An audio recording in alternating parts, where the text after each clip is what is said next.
Hare Krishna, welcome to this episode of Chaitanya Charitamrita. Today we will be reading about more pastimes of Chaitanya Mahaprabhu from Ādi Chaitanya Charitamrita, Ādi chapter 17, verse 227 onwards. Om Namo Bhagavate Vasudevaya, Om Namo Bhagavate Vasudevaya, Om Namo Bhagavate Vasudevaya, Om Ajnanatimirandhasya Jnananjana Shalakaya, चक्षुरुन्मीलितं येन तस्मै श्रीगुरवे नमः श्रीचैतन्यमनोभीष्टं स्थापितं येन भूतले स्वयं रूपः कदा मह्यं ददाति स्वपदान्तिकं वन्देऽहं श्रीगुरो श्रीयुतपदकमलं श्रीगुरुन् वैष्णवांश्च श्रीरूपं साग्रजातं सहगणरघुनाथान्वितं तं सजीवं साद्वैतं सावधूतं परिजनसहितं कृष्णचैतन्यदेवं श्रीराधा कृष्णपादान् सह गणललिता श्रीविशाखान्वितांश्च हे कृष्ण करुणा सिन्धो दीनबन्धो जगत्पते गोपेश गोपिकान्त राधाकान्त नमोऽस्तुते तप्त काञ्चन गौराङ्गी राधे वृन्दावनेश्वरी वृषभानुसुते देवी प्रणमामि हरिप्रिये वाञ्छाकल्पतरुभ्यश्च कृपा सिन्धुभ्य एव च पतितानां पावनेभ्यो वैष्णवेभ्यो नमो नमः नमो ॐ विष्णुपादाय कृष्णप्रेष्ठाय भूतले श्रीमते भक्तिवेदान्तस्वामिनिति नामिने नमस्ते सारस्वतीदेवे गौरवाणी प्रचारिणे निर्विशेषशून्यवादी पाश्चात्यदेशतारिणे जय श्री कृष्ण चैतन्य प्रभु नित्यानंद श्री अद्वैत गदाधर श्रीवासादि गौर भक्त वृंद हरे Krishna Krishna Krishna Hare Hare Hare Ram Ram Ram Hare Hare. Chaitanya Charitamrita, Ādi 17.227.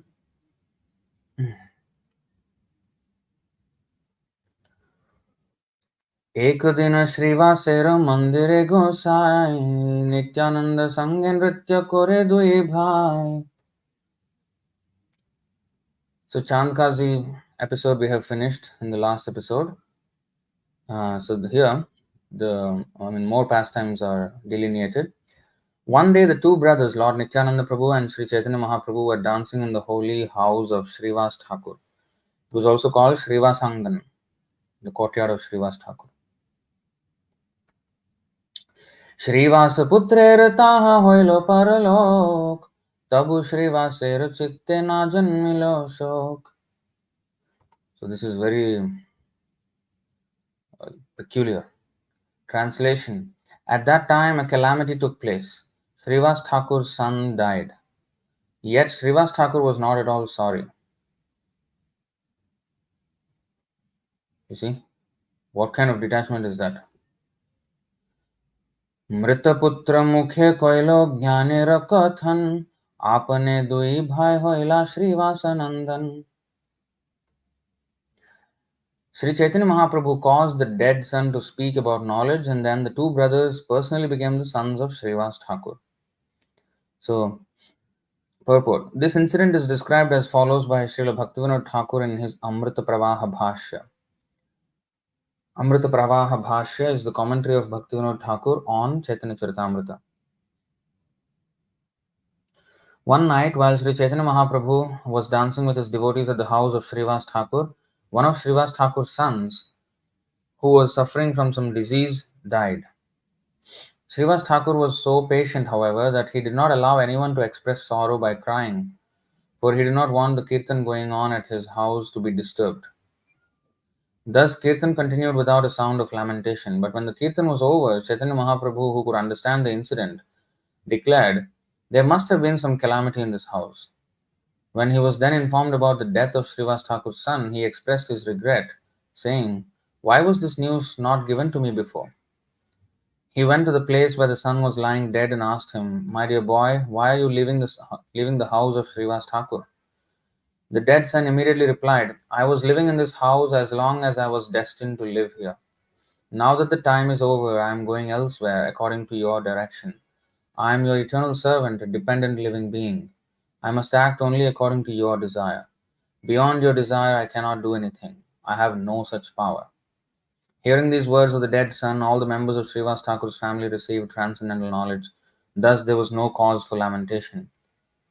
You see how, you know, if only we understand these things, life will be much easier to deal with. Hmm. And we should understand these things, not expecting some miracle to happen. Like, here the dead son came alive and spoke. And it was very clear. And he just spoke matter of factly, which is that I was living here as long as I was supposed to live. I was destined to live by your order. And when you decided to take me out, I just left. So that's the actual truth. We have so many misconceptions about how things should work according to our desire, but you know, things don't happen on our desire. They happen on Krishna's desire and also the past karma of that living entity. So one may ask, how come Chaitanya Mahaprabhu is personally dancing in his house and his son died? How come Srivas Thakur did not complain like that? Oh, you are here and how can this calamity happen? What is this? And can you bring him back to life? Nothing he asked. He did not even disturb the kirtan that was going on. So when we say detachment from bodily attachment and family attachment, you see the level at which Srivas Thakur is showing. So that is what we should aspire for.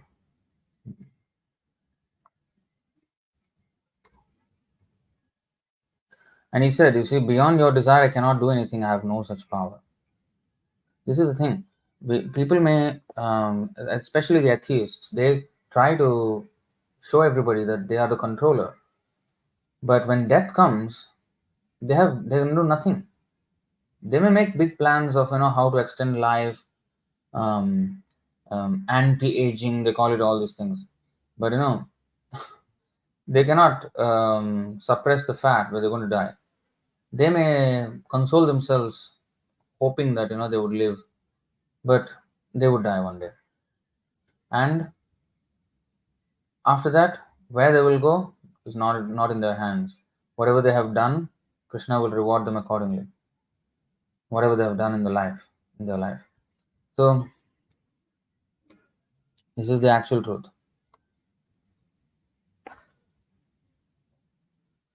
Thus, there was no cause for lamentation. This transcendental knowledge is described in the Bhagavad Gita 2.13. Tatha dehantara praptir dhirastatra namuhyati.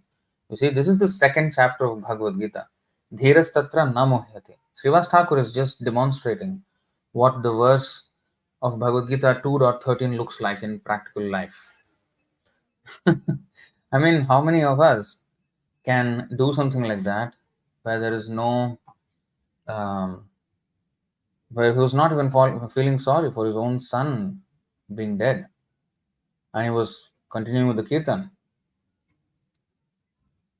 When someone dies, okay, reading on. When someone dies, he accepts another body. Therefore, sober persons do not lament. After the discourse between the dead boy and Sri Chaitanya Mahaprabhu, funeral ceremonies were performed, and Lord Chaitanya assured Srivas Thakur, "You have lost one son, but Nityananda Prabhu and I are your eternal sons. We shall never be able to give up your company." This is an instance of a transcendental relationship with Krishna. We have eternal transcendental relationships with Krishna as his servants, friends, fathers, sons, or conjugal lovers. When the same relationships are pervertedly reflected in this material world, we have relationships as the sons, fathers, friends, lovers, masters, or servants of others. But all these relationships are subject to termination within a definite period.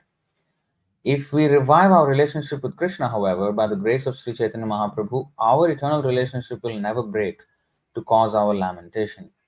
If you see in the Bhagavad Gita, first chapter, Arjuna mentioned so many categories of relatives. So many categories of relatives. See, let's see.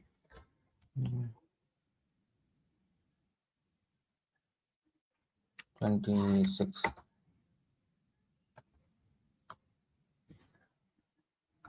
तत्रापश्यत् स्थितान् पार्थः पित्रेन् अथ पितामहान् आचार्यान् मातुलान् भ्रातॄन् पुत्रान् पौत्रान् सखींस्तथा श्वशुरान् सुहृदश्चैव सेनयोरुभयोरपि. There, Arjuna could see within the midst of the armies of both parties his fathers, grandfathers, teachers, maternal uncles, brothers, sons, grandsons, friends, and also his fathers in law and well wishers. You see, all these are relatives, all these are relations in this material world, but actually, they are perverted reflections of the real relationships we can have with Krishna.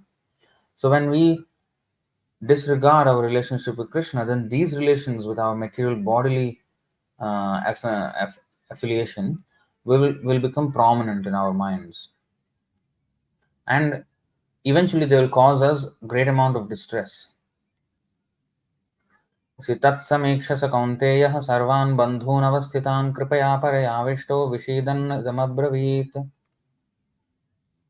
When the son of Kunti, Arjuna, saw all these different grades of friends and relatives, he became overwhelmed with compassion and spoke thus. Okay, so later again he mentions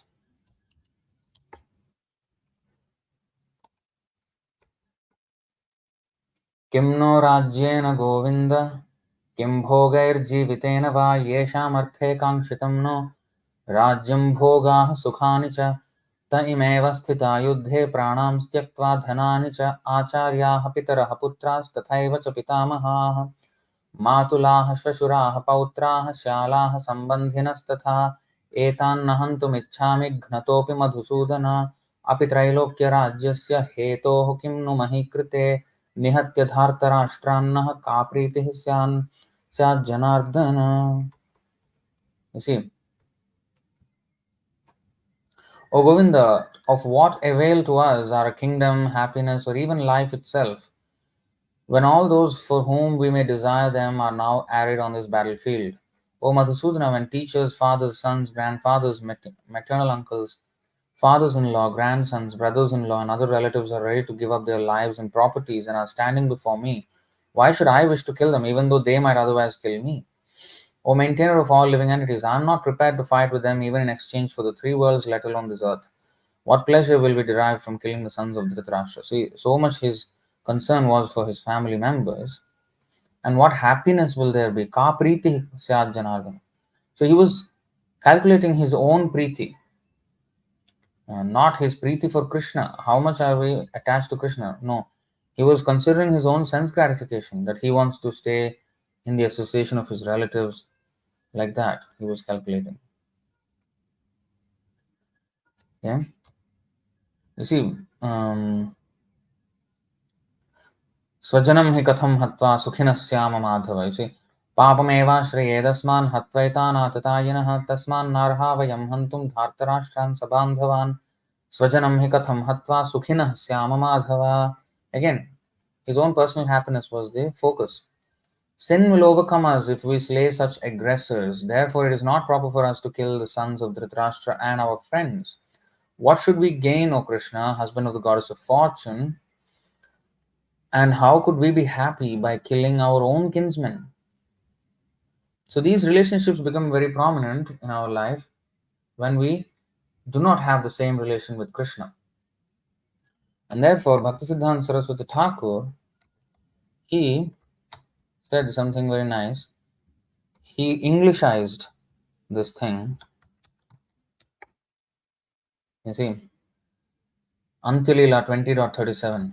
प्रेमधन विना व्यर्थ दरिद्र जीवन दास करि वेतन मोरे देह प्रेमधन.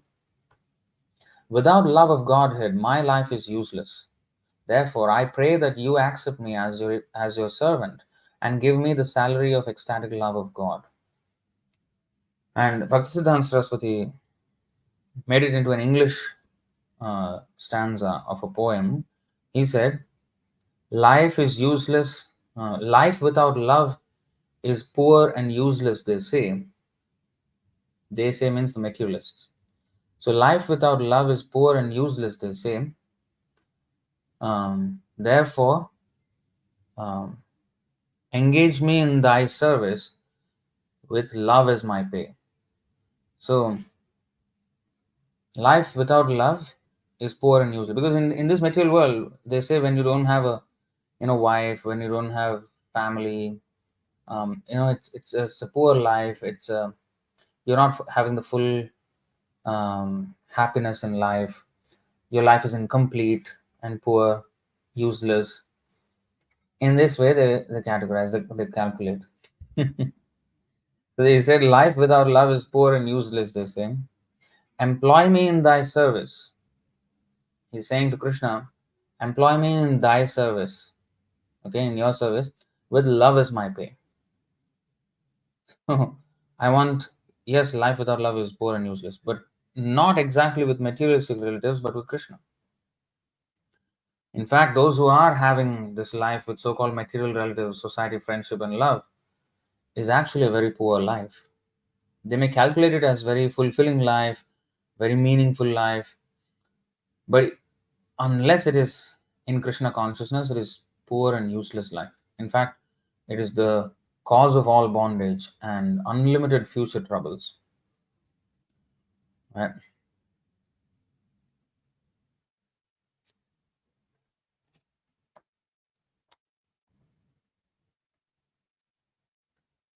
তবে তো করিলা সব ভক্তে বরদান উচ্ছিষ্ট দিয়া নারায়ণের করিল সম্মান.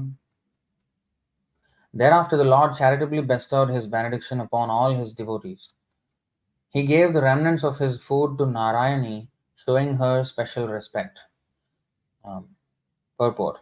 Narayani was a niece of Srivas Thakur, and later she became the mother of Srila Vrindavan Das Thakur.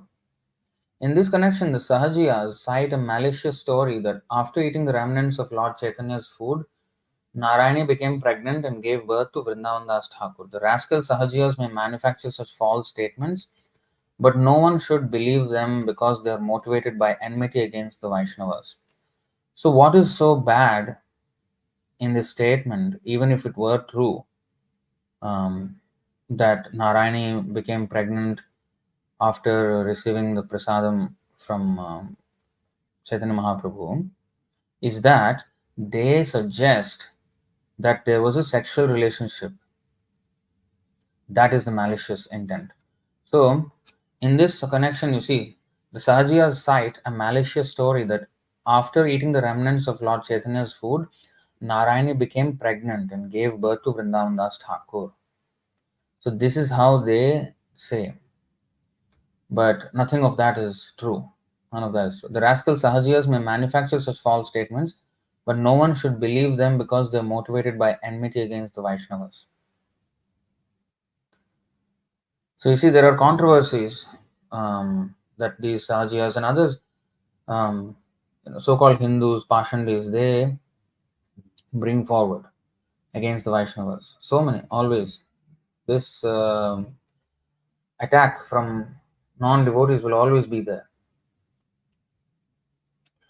In fact, the other day, one devotee, one Mataji, was mentioning to me that her relatives sometimes even refer to her as joining some other faith, some other religion. Oh, in her religion, they don't eat with others, they don't eat on Ekadashi. Hindus, they were saying that, in her religion, in her faith, as if it was something different.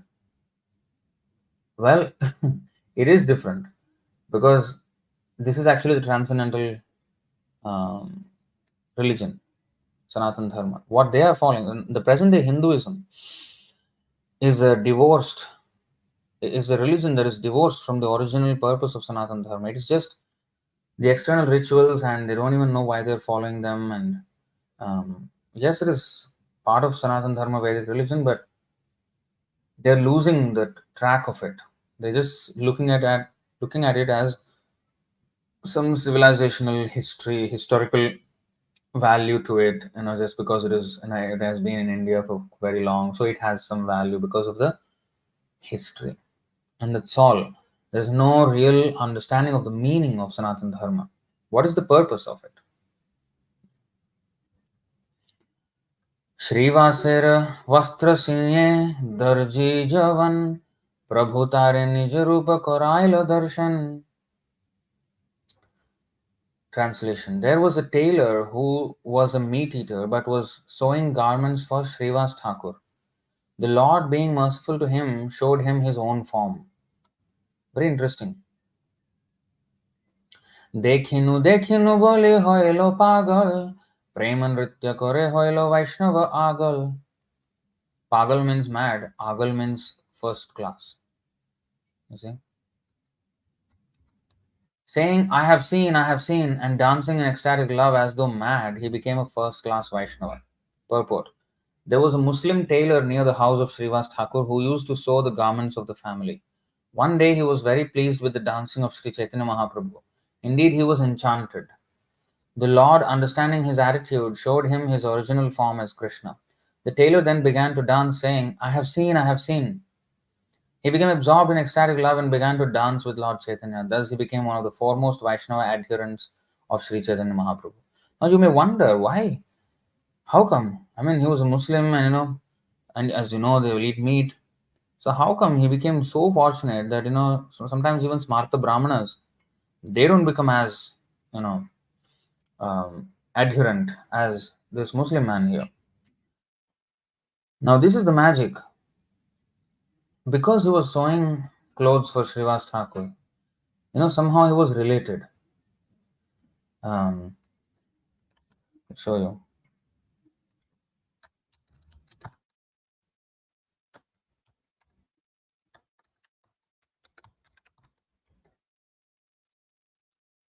Madhya 15.284. Sarvabhauma grihe dasa dasi je kukur.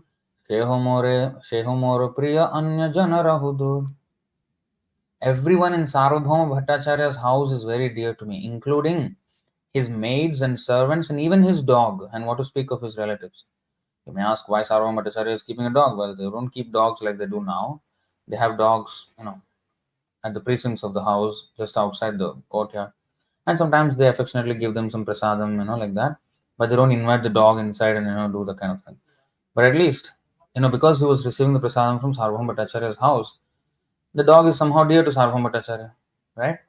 So, Chaitanya Mahaprabhu is saying, everyone in Sarvabhauma Bhattacharya's house is very dear to me, including his maids and servants and even his dog.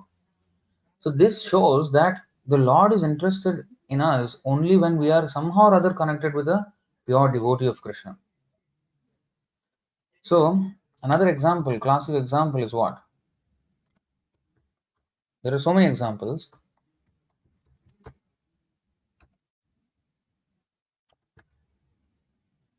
Is it this? Yeah. देवर्षिर्मे प्रियतमो यदिमौ धनदात्मजो तत्तथा साधयिष्यामि यद्गीतं तन्महात्मना. Although these two young men are the sons of the very rich Kuvera and I have nothing to do with them, Devarshi Narada is my very dear and affectionate devotee. And therefore, because he wanted me to come face to face with them, I must do so for their deliverance. So this was in regards to Nalakovar and Manigriva, who were Kuvera's sons, and they were enjoying with girls naked in a river. And when Narad Muni was passing by, the girls hid themselves and covered their bodies. But these two, being drunk, they were just naked and did not even show proper respect to Narad Muni. And Narad Muni got angry, not because I was not respected by these Kuvera's sons or not simply for that. He was saying that they have achieved heavenly bodies after so much of tapasya as sons of Kuvera now, but they are wasting away such life in cardinal pleasures and losing the opportunity of their high birth. And so he became angry and he cursed them. Now you may say, even if he became angry, he could have been merciful. Yes, this is the mercy. In fact, the curse of a Vaishnava is also mercy. The chastisement of Vaishnava is mercy. So he chastised them and cursed them to become trees. And they stood for very, very long as Arjuna trees. Yamala means twin. Yamala Arjuna trees. It means the twin Arjuna trees. Arjuna is a very medicinal tree, the bark of which is taken for, it's good for the blood and good for the heart. It has many medicinal properties. Now, that Arjuna trees they were, and eventually in the future, it was in Vrindavan. So in the future, Krishna actually became, Nanda Maharaj's house was there, and these trees were actually in the courtyard of the house. And Krishna actually fell those trees when he was tied up as Damodar, and they were released, Nalakubar and Manigriv. But here, Krishna was thinking, as he was approaching these trees when he was tied up by his mother. He was a small boy, but he knew that Narad Muni cursed them, and when he actually cursed them, they became conscious then they fell down at his feet, begging for mercy. Then Narad Muni said, "All right, my curse will not go in vain. You will still stand as trees, but Krishna will come and deliver you when the time is right." So they stood for many thousands and thousands of years. And then finally, Krishna actually delivered them. So here, Krishna is saying, you see, although these two young men are the sons of the very rich Kuvera, and I have nothing to do with them. Personally, he had nothing to do with them. But Devarshi Narada is my very dear and affectionate devotee, and therefore, because he wanted me to come face to face with them, I must do so for their deliverance. So it is on the recommendation or the desire of his devotee. Sorry.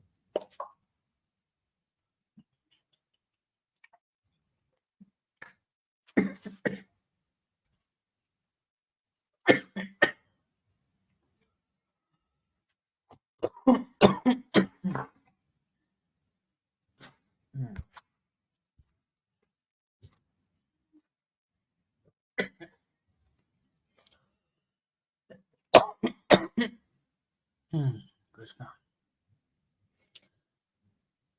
So it was in the desire of his great devotee Narad Muni that he eventually came and gave darshan to them and released them from that curse. So ye me bhakta jana partha name bhaktascha te jana mad bhaktanam cha ye bhaktas te me bhakta tamamata. Not this.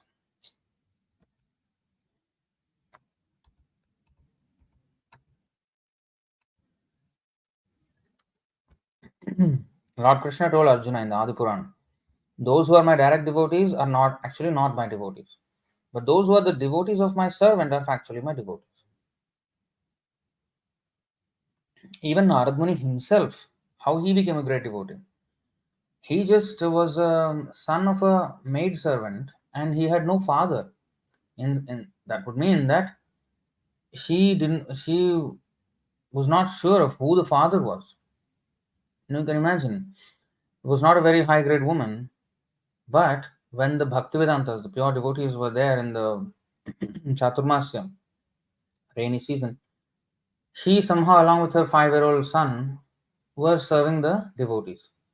And the boy, he became somehow attached to them, and he ate the remnants of their food, and immediately his heart changed, and he became a great devotee. He became Narad Muni. Now he became spiritual master for so many great devotees all over the universe. So how did he become a devotee? Not that because he was a son of a very high class woman or something. The woman was not a high class woman, but because he somehow or other served the Vaishnavas, somehow or other in contact with Vaishnavas, if we come, then we become purified. Krishna will take interest in us. That's why we should never want to perform devotional service alone without the association of devotees. We should always aspire for the association of devotees.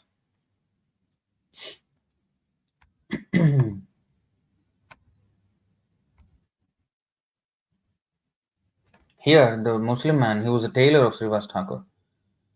And because he somehow or other served Srivas Thakur, and eventually, when Chaitanya Mahaprabhu was dancing, he became enchanted.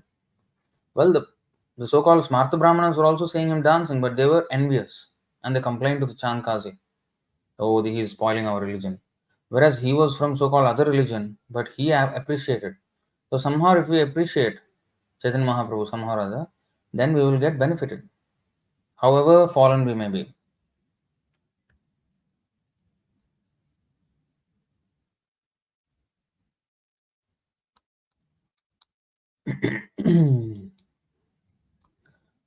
आवेशे थे श्रीवास प्रभु वंशित मागिल श्रीवास कहे वंशी तोमार गोपी हरि नील. In ecstasy, the Lord asked Srivas Thakur to deliver his flute. Now, these are all different pastimes, different leelas. Not that it was happening continuously. This is another leela. The tailor one was another leela. And this is another leela. So many leelas are mentioned in this chapter. In ecstasy, the Lord asked Srivas Thakur to deliver his flute, but Srivas Thakur replied, "Your flute has been stolen away by the gopis." Now, these kinds of conversations, we would not understand how Srivas Thakur knows how to reply to this. Where is my flute? Chaitanya Mahaprabhu is asking. Srivas Thakur is saying, your flute has been stolen away by the gopis. And you see how Chaitanya Mahaprabhu reacted to it. Shuni Prabhu bolo bolo bole na aveshe Srivas varnena vrindavan leela rase. Hearing this reply, the Lord said in ecstasy, "Go on talking, go on talking." Thus, Srivas described the transcendental mellows of the pastimes of Sri Vrindavan. You see, there was a complete understanding between both of them, and it was a smooth conversation. For us, what? Asking your flute, where is the flute? And then, even if we knew that Chaitanya Mahaprabhu is Krishna, okay, he's asking for his flute in ecstasy, we would not know what to reply. But Srivas Thakur replied, "Oh, the gopis have stolen it." He knows exactly what the Lord's mood was, and he was replying according to that. Later on, you will see this in Antalila. Ramanand Rai and Swarup Damodar used to quote verses according to the mood of Chaitanya Mahaprabhu to satisfy him. He used to go into this madness of separation from Krishna in the mood of Radharani. And they used to quote very apt verses according to the different moods of Chaitanya Mahaprabhu, understanding his mood and quoting the exact verse that would satisfy his, fire of lamentation of separation. They were quoting like that. So quoting according to philosophy is one thing while preaching, but quoting according to the rasa is a totally different level.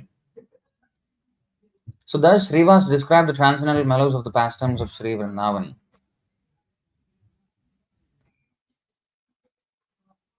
प्रथमेते Vrindavan माध प्रथमेते वृंदावन माधुर्य वर्णिल सुनिया प्रभुर चित्ते आनंद बाढ़िलो.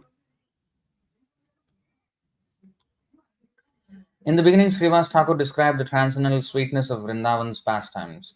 Hearing this, the Lord felt great and increasing jubilation in his heart. तबे बोलो बोलो प्रभु बोले वार वार पुनः पुनः कोहे श्रीवास कोरिया विस्तार. Thereafter, the Lord again and again asked him, "Speak on, speak on." Thus, Srivas again and again described the pastimes of Vrindavan, vividly expanding them. Vamshivadya gopi ganer vane akarshan tasabar sange jaiche vanu viharan. Srivas Thakur extensively explained how the gopis were attracted to the forests of Vrindavan by the vibration of Krishna's flute and how they wandered together in the forest. ताहि मध्ये क्षय ऋतु लीलार वर्णन मधुपान रासोत्सव जल केली कथन. Srivas Pandit narrated all the pastimes enacted during the 6 changing seasons. So there is Ashta Kalya Leela, where all the 8 praharas of the day, what all Radha Krishna do. Prahara means 3 hours. 8 Ashta Prahara means 8 praharas, means 8 times 3, 24 hours. So the 24 hours in a day, what Radha and Krishna do, the pastimes. This is called Ashtaprahara Leela, the 24-hour engagement of Radha and Krishna, their Leelas. So here, Srivas Pandit not only Ashtaprahar, but Choy Ritu. Choy Ritu means 6 seasons. Choy means 6 in Bengali. Ritu means the seasons. Or not only Ashtaprahar, but Choy Ritu Leela. So that's why you see in the verse, ताहि मध्ये क्षय ऋतु लीलार वर्णन मधुपान रासोत्सव जल केली कथन.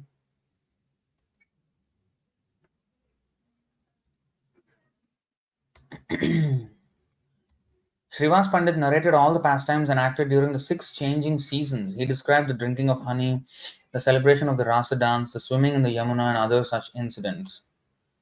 Bolo bolo bole Prabhu shunite ullas, Srivasa kohena tobe rasa raser vilas. बोलो बोलो बोले प्रभु सुनते उल्लास श्रीवास कथे न तबे रास रसेर विलास. When the Lord, hearing with great pleasure, said, "Go on speaking, go on speaking," Srivas Thakur described the Raslila dance, which is filled with transcendental mellows. কহিতে শুনিতে ঐছে প্রাতঃ কাল হইল প্রভু শ্রীবাসের তোষে আলিঙ্গন কইল. As the Lord thus requested and Srivas Thakur spoke, the morning appeared, and the Lord embraced Srivas Thakur and satisfied him. তবে আচার্যের ঘরে কইল কৃষ্ণ লীলা রুক্মিণী স্বরূপ প্রভু আপনে হইলা. Thereafter, a dramatization of Krishna's pastimes was performed in the house of Sri Chandrasekhar Acharya. The Lord personally took the part of Rukmini, the foremost of Krishna's queens. So there was drama performances. In the house of Chandrasekhar Acharya, the Lord played the role of Rukmini, female, the foremost of Krishna's queens. So this dramatization is very important. Just like we have now Shravan Kirtan, right? There is class. We are explaining, you are listening. So when you are listening, or when we are reading, that is also meditation on Krishna. Now, when you speak about Krishna, the meditation becomes even more concentrated because you have to think about all these topics and speak on it. You cannot speak on these topics unless you are thinking about it. So it is meditation. So you have to connect all the different, philosophical points from various, whatever you have heard, whatever you have read, connect all the things in context and, describe Krishna's philosophy. So this is actually meditation. It's more concentrated than hearing when you speak. In fact, that is the way how to advance in our Krishna consciousness. We should preach. Then what happens is that our understanding will also develop. Anything, even a material thing, when you try to teach someone, then you will learn even better than when you try to learn it. You will learn better when you try to teach it. So the same goes in Krishna consciousness. And more so because of the mercy of the Paramatma in the heart. So Krishna, he likes to see us preach. And when we try to preach, then Krishna will give us more and more intelligence. Now, the next level of meditation, hearing, speaking, right? So this dramatization is the next level of meditation. It's not just an entertainment piece. It looks like an entertainment piece for the audience. But for the players, it is meditation. Because now you have to play the role in Krishna's pastimes. Sometimes somebody may be demon. Sometimes he may be playing the part of the Lord or a devotee. And then he has to really get into the skin of the character. He has to really get into the mood of the character. So there you have to not only um, r- listen about it, read about it, speak about it, but feel it. So that is, then you can begin to slightly appreciate what the devotees go through, what the Lord goes through, what the demons go through. Because after all, the demons also, in the pastimes of the Lord, they are also related to Him. They're all playing the part. So whichever role we may take, it's all about meditation on the Lord's pastimes. So this is even more immersion in the pastimes of the Lord. That's why dramatization is important, not just for the audience, but mostly, even more importantly, for the players themselves, for the devotees. So we used to have dramas every Sunday program, every Sunday after the Kirtan and class, drama, and then prasadam. So for the last few years, we did not have that. So now we are trying to revive that again. Soon, I think after Ram Navami, we are only doing dramas for the festivals, but we want to do drama now every week also. Small dramas. So many dramas can be made, you know. And the devotees quickly learn. In fact, I remember when I was even a newcomer, the Sundar Prabhu used to personally direct the dramas for many, I think, few years. He used to direct those dramas.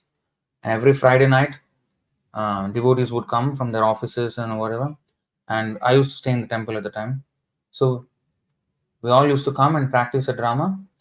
I am very shy to perform on the stage, but no consideration, just act. That's it. And eventually, we acted. So like that, we have been trained. So everybody must do this. Nobody likes to do, shy. All these things will be there because of bodily concept. So we have to come out of that and um, play these pastimes, and all these things have to be done in the service of the Lord. Then our meditation will increase more and more. Then we will read more. Then we will remember the pastimes more and enact those pastimes, repeat those dialogues, and try to feel the Lord, because you have to actually express. You have to show emotions. You have to, you know, not just explain about it, but actually show it. So it has to be as natural as possible. So you have to meditate on it. So that's how we should do. So this is good for everyone, and especially for the devotees. So here, Chaitanya Mahaprabhu is saying that, Krishnadas Kaviraj Goswami is saying that Chaitanya Mahaprabhu took the part of Rukmini. Even female roles are enacted by males, because it's not, it's too frivolous to have men and women in the same crew, and you're changing dresses, you're putting on makeup, and it's not good. It's very frivolous. So in our Krishna conscious dramas, even the female roles are acted up by men. I remember, I remember my first role um, was Gopi. It was in a Bengali drama. I think, thank God, I think there are some photos, but I don't ever want it to come out. Embarrassing. But I think twice or thrice they made me a woman in the beginning. Um, so anyway, so after that, other roles, saying very good acting is amazing. No, I'm just, so this is just, I mean, we have to just act it in the service of the Lord.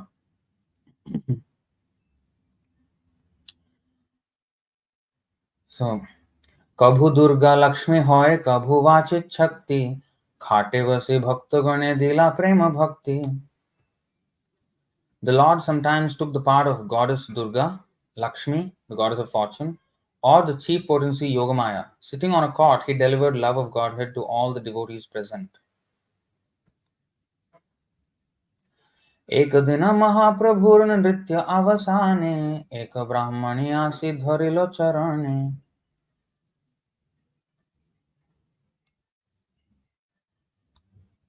One day, when Sri Chaitanya Mahaprabhu had finished his dancing, a woman, the wife of a brahmana, came there and caught hold of his lotus feet. So she fell down at his feet and caught hold of his feet. Brahmani. চরণের ধূলি শৈলয় বার দেখিয়া প্রভুর দুঃখ হইল অপার. As she took the dust of his lotus feet again and again, the Lord became unlimitedly unhappy. Purport: this holding of a great personality's lotus feet is certainly very good for the person who takes the dust, but this example of Sri Chaitanya Mahaprabhu's unhappiness indicates that a Vaishnava should not allow anyone to take dust from his feet.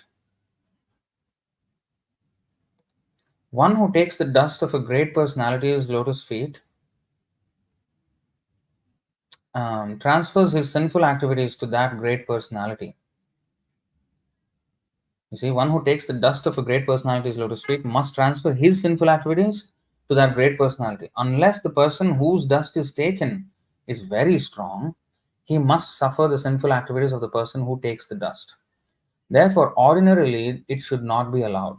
Sometimes in big meetings, people come to take the same advantage by touching our feet. On account of this, sometimes we have to suffer from some disease. So the Prabhupada is saying about himself when he says,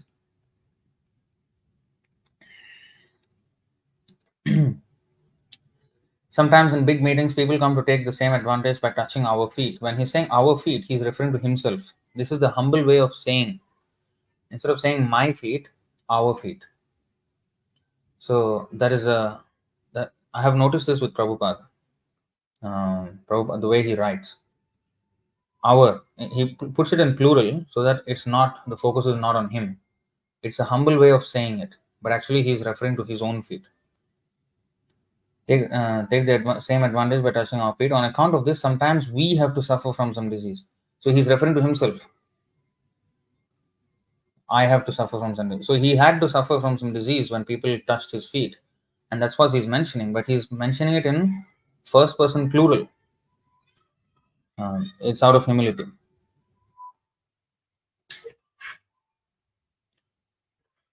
As far as possible, so reading on, as far as possible, no outsiders should be allowed to touch one's feet to take dust from them. So ordinarily, we should not allow others to touch our feet. Sri Chaitanya Mahaprabhu personally showed this by his example as explained in the next verse. And if at all, Prabhupada mentioned, if at all anyone actually comes forward to touch the feet, immediately one should chant the Prabhupada Pranati Mantra, the spiritual masters, offer his prayers to the spiritual masters, so that the spiritual master accepts those pranam or those respects. Immediately we have to offer the respects to our spiritual master, not that, yeah, I bless you. Okay. No. Namo Vishnupadaya, Krishna Pristhaya Bhutale. Immediately. So offer those pranams to Prabhupada.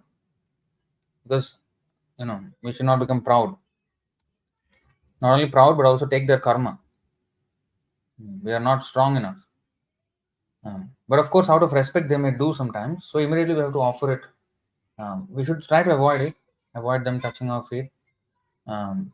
Politely, we should, try to not get touched. But if at all it happens, because they may insist and they come, they want to, out of respect, you don't want to like, shout at them at the time. Hey, how can you touch my feet? I have seen some devotees behave very immaturely when somebody touched their feet. They touched out of genuine respect, but these devotees shouted at them.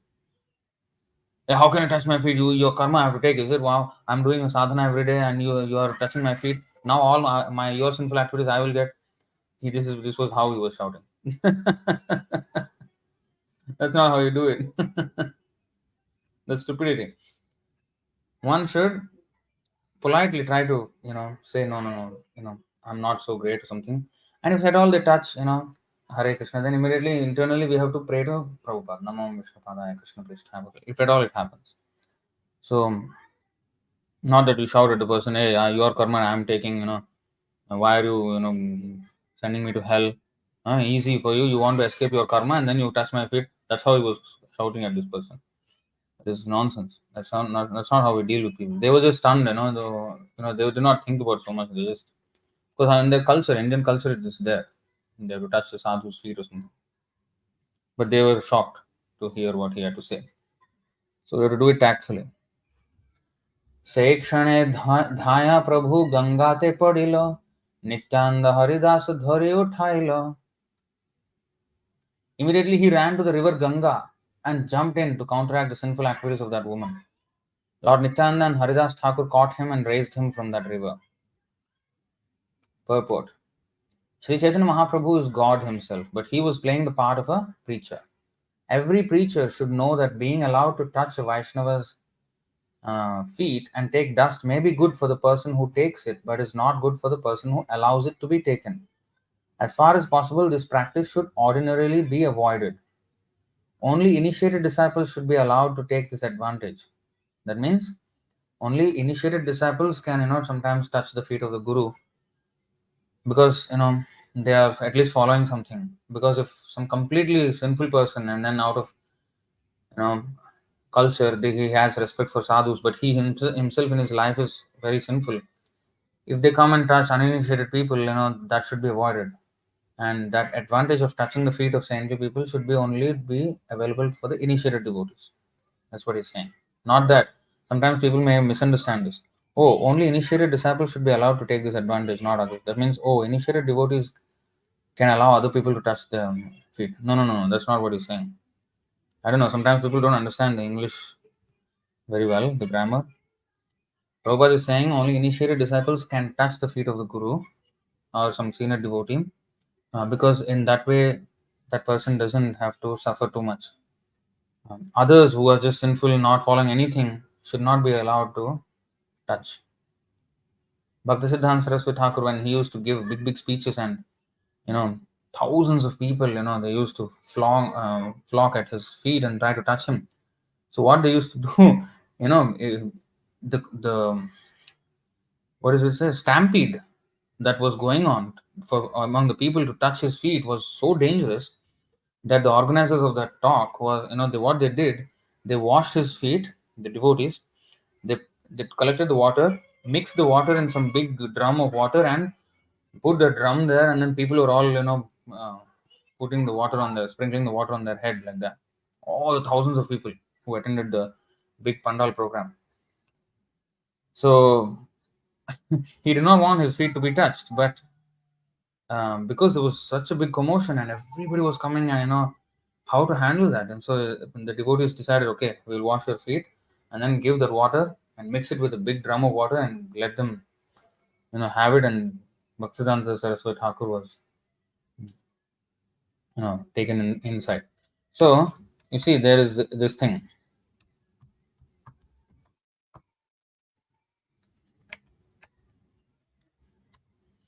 भक्त पद धूलि are भक्त पद जल भक्त भुक्त अवशेष तीन महाबल.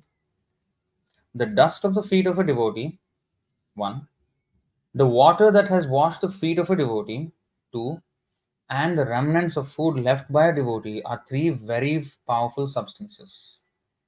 Bhaktapad dhuli aru bhaktapad jal, bhakta bhukta avashesha teen mahabal.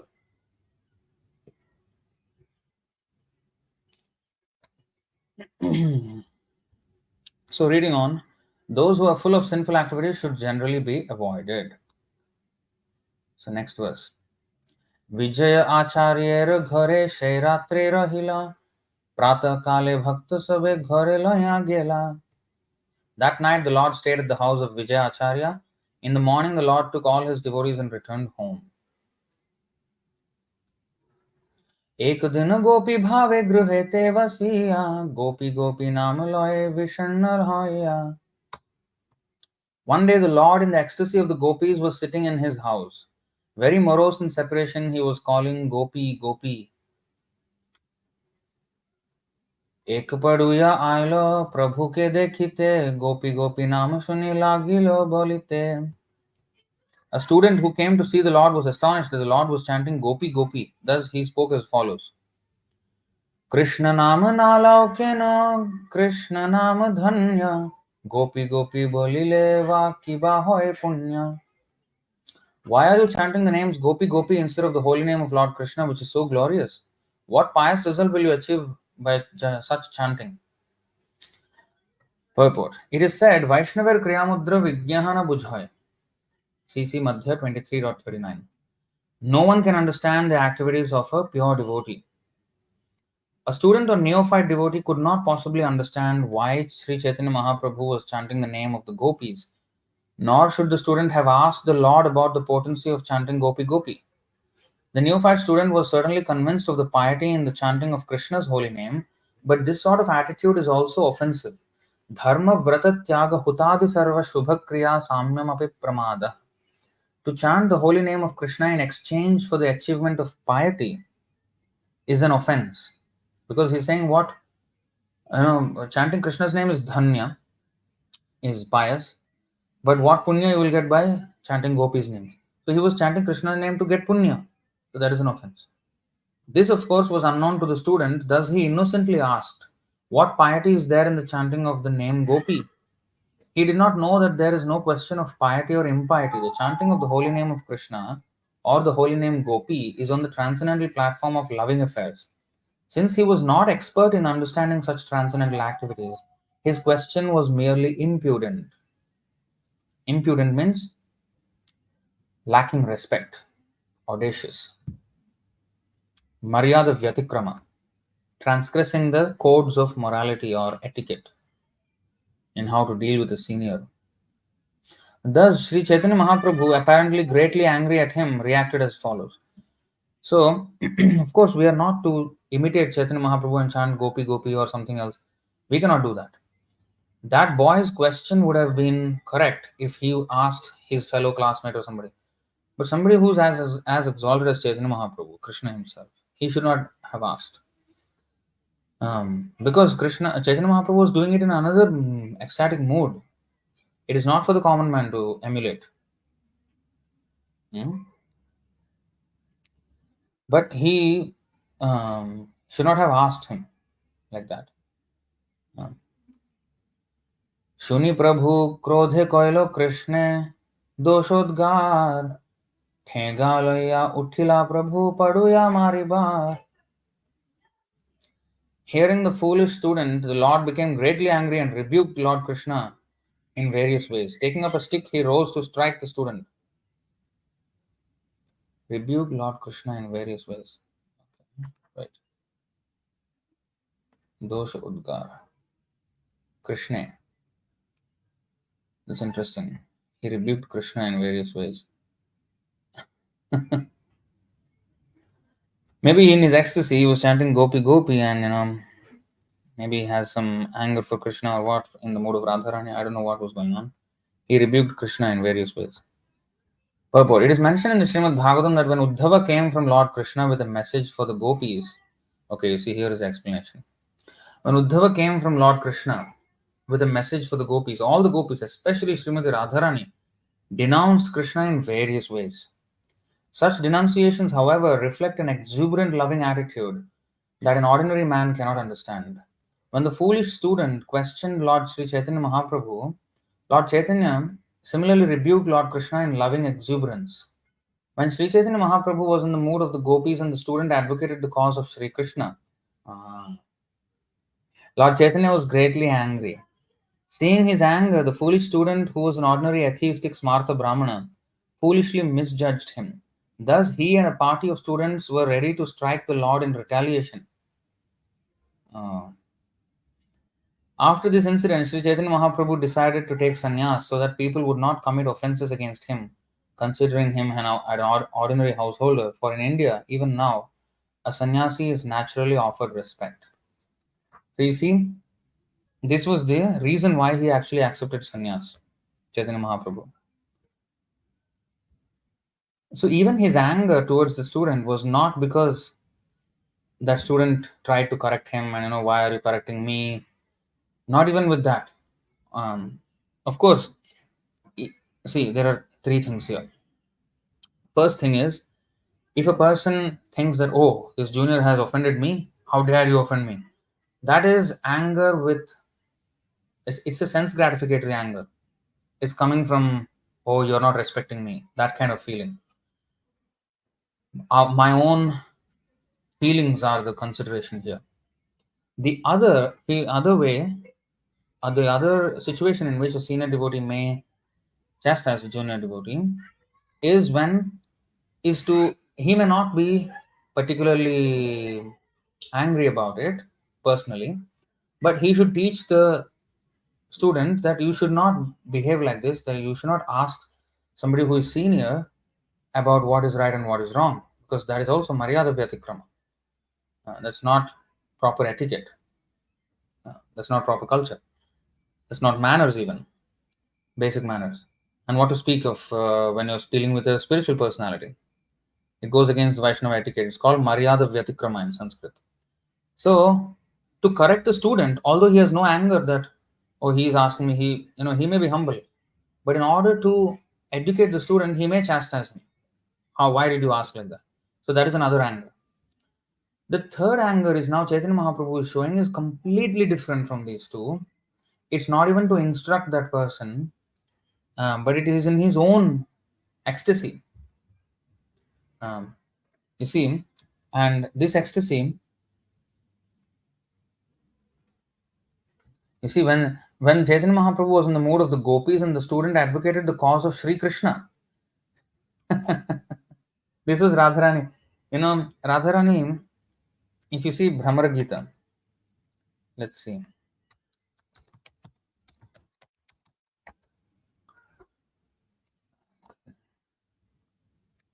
Okay, you see here, Brahmara Gita. Is this?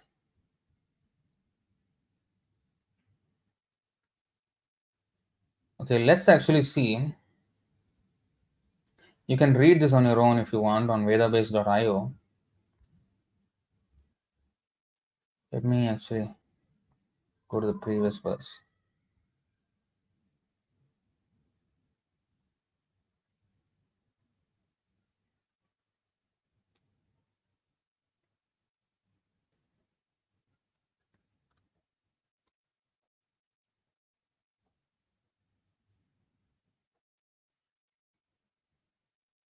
Hmm.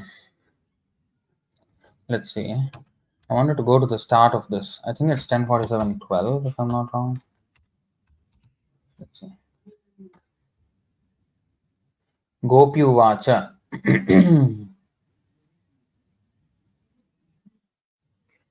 मधुपकितव बन्धो मास्पृशङ्घ्रिं सपत्न्याः कुचविलुलितमाला कुङ्कुमश्मश्रुभिर्नः वहतु मधुपतिस्तन् मानिनीनां प्रसादं यदु सदसि विडम्ब्यं यस्य दूतस्त्वमीदृक्. The gopi said, this is actually Radharani. Oh honeybee, talking to the honeybee. Actually, Uddhava was there. And let's see the previous verse. What is that? One of the gopis, while meditating on her previous association with Krishna, saw a honeybee before her and imagined it to be a messenger sent by her beloved. Thus, she spoke as follows. So, Radharani is actually this one of the gopis. She saw a bumblebee because usually bumblebees are on the garland of Krishna. So, she thought that this bumblebee came from the garland of Krishna, came from Krishna as Krishna's messenger to invite Radharani to associate back with Krishna in Mathura, and that's how even Uddhava was sent here, so that came to talk on behalf of Krishna or something. So, so here let's see what Radharani began to speak. Oh honeybee, friend of a cheater, don't touch my feet with your whiskers, which are smeared with the kumkum that rubbed onto Krishna's garland when it was crushed by the breasts of a rival lover. Feminine behavior. Because she's thinking, oh, you bumblebee, you have come from the garland of Krishna. But I know that those queens in all the girls in Mathura, the city girls, they must have embraced him, and their breasts must have crushed the garland on Krishna's body, and the kumkum from their breasts are on his garland, and you have the kumkum that came from their breasts of the rival lovers of Krishna, and now you are coming here. Don't touch me. Don't touch my feet with those whiskers. Let Krishna satisfy the women of Mathura. One who sends a messenger like you will certainly be ridiculed in the Yadu's assembly. So, this is Radharani indirectly chastised Krishna by chastising the bumblebee, which she took for his messenger. So, it is her madness. In her madness, she was talking like this. And Uddhava was witness to all of this. And he was like, wow, what exalted devotion the gopis have. So, you see, she was ridiculing Krishna, but actually, she loves him. सकृदधरसुधां Swan मोहिनीं पाययित्वा सुमनस इव सद्यस्तत्यजेस्मान् भवादृक् परिचरति कथं तत् पादपद्मं नु पद्मा ह्यपि बत हृतचेता ह्युत्तमश्लोकजल्पैः. And actually, if you go to the Ujjwal Nilmani, Rupa Goswami says this verse is actually an instance of Prajalpa.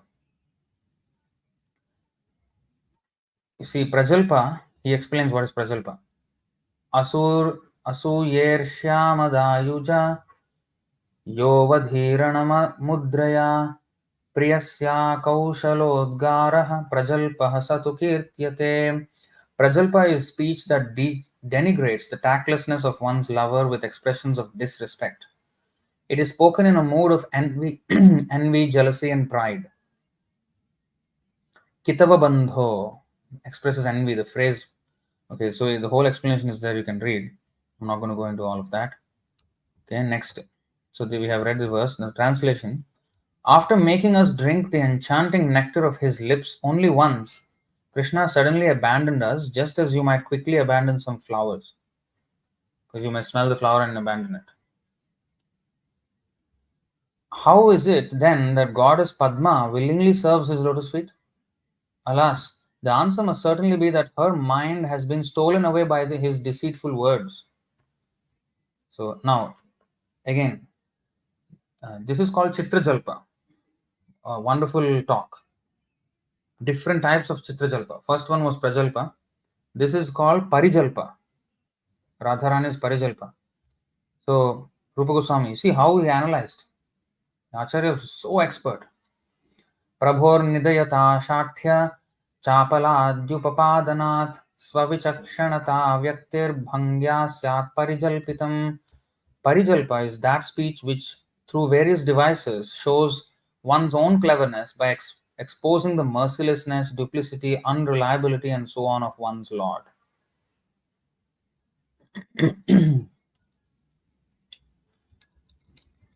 Then she goes on.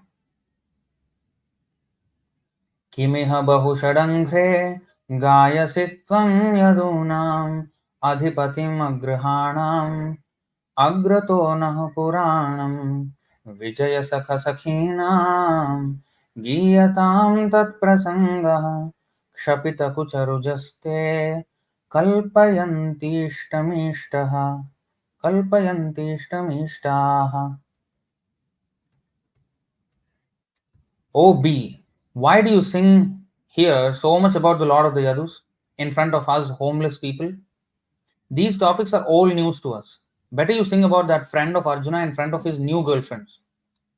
The burning desire in whose breasts he has now relieved.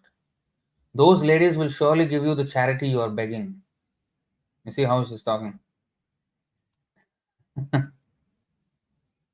You see, with the words Agrahanam Agratonah, Radharani laments that even though she and the other gopis gave up their homes to love Krishna in a conjugal relationships, the Lord left them and became prince in the great royal city of the Yadus. So you see how this is the meaning. This is her love for Krishna is so um, overwhelming that she is speaking in this way. And then here also Vijalpa. This is called Vijalpa. Again, Ujjwal Nilmani by Rupa Goswami. व्यक्तया सूयया गूढ़ मानमुद्रान्तरालया अघद्विशिका कटाक्षोक्तिर विजल्पो विदुषां मतः. According to learned authorities, Vijalpa is sarcastic speech that is addressed to the killer of Agha and that openly expresses jealousy while at the same time hinting at one's angry pride. This is called what? Vijalpa. Now, take note, all these different types of Jalpa, Jalpa means talk, Chitra Jalpa, wonderful talk here. But these different types of Jalpa is also done in the material world. These things you will find in the material world, but here it is abominable. You do this kind of things, scheming and this kind of talking, this kind of politics, this kind of drama you do. And especially women are expert at this. I'm sorry to say, but women are very expert at this. These kind of jalpa, this kind of investor. I mean, I'm not saying men are not. They also, but women especially, they are known for this. In fact, it is because Radharani is like this. That's why all women whose body is a reflex, just like man is made in the image of God. Similarly, woman is made in the image of Radharani. So man is made in the image of Krishna, like that. So the female body is fashioned after Radharani's body, and of course, Radharani's is perfect. Krishna's is perfect body. Their bodies are perfect. Our bodies are imperfect. So the tendencies of a man are there in man because it is there in Krishna, and the tendencies of women are there in women because they're there in Radharani. So Radharani is speaking like this. Krishna doesn't speak like this, and therefore, um, women they are known to speak like this. All this drama talk.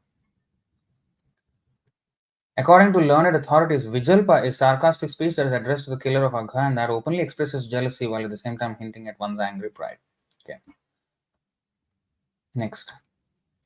दिवि भुवि च रसायां काः स्त्रियस्तद्दुरापाः कपटरुचिरहास भ्रूविजृम्भस्य याः स्युः चरणरज उपास्ते यस्य भूतिर्वयं का अपि च कृपणपक्षे ह्युत्तमश्लोकशब्दः. In heaven, on earth, or in the subterranean sphere, what women are unavailable to him? He simply arches his eyebrows and smiles with deceptive charm, and they all become his. The Supreme Goddess herself worships the dust of his feet. So, what is our position in comparison? We are nothing but village girls. Basically, she's saying like that. But at least those who are wretched can chant his name, Uttama Shloka. Purport. But actually, Radharani's position is even greater than Goddess of Fortune. Anyway, this is called Ujjalpa. Next type of Jalpa. हरेः कुहकथाख्यानं गर्वगर्भितयर्ष्यया सासूयश्च तदापि आक्षेपो धीरैरुज्जल्पईर्यते. The declaration of Lord Hari's duplicitous nature in a mood of spite, born of pride, together with jealousy, spoken insults directed against him, has been termed Ujjalpa by the wise. Now you may see that hey, all these things are kind of the same thing, but actually there is slight difference. And we may not be very expert in identifying the differences, but great acharyas, they are very, very detailed and meticulous in their observation and explanation and description. When one is advanced, he can understand these differences more and more. And anyway, this is not a subject which we should extensively be talking about, this Gopi Bhava. But just because it came, so I'm just showing the context. Next. Visrija shirasi padam vedmyaham chatukarair anunaya vidushaste bhyetya dautyair mukundat swakrita iha visrishta patya patyanyaloka vyasrijada krita chetah kimnu sandheyamasmin. Keep your head off my feet. I know what you're doing. You expertly learned diplomacy from Mukunda and now you come as his messenger with flattering words. But he abandoned those who, for his sake alone, gave up their children, husbands, and all other relations. He is simply ungrateful. What should I make up with him now? Or why should I make up with him now? So you see here, he's talking about giving up her children and husband and relations for Krishna. If you take out Krishna in this context, and if it was just an ordinary woman, talking about a paramour, an ordinary paramour, oh, I gave up my husband and I came to you and you left me and you went for other women, and what kind of an ungrateful person you are. That is horrible talk. First of all, it was completely ungrateful of her to leave the husband, family, and everything for a paramour. And the paramour, anyway, he's after many girls, and he may just dump her and go and elsewhere. And this would be abominable in the material context. But in the spiritual context, it is the highest. The highest. In fact, although she was talking to the Brahmara, the bumblebee, she wanted Uddhava to know it as well, because she knows Uddhava came from Krishna as his messenger to the gopis, and he wanted him to hear it. She wanted him to hear it.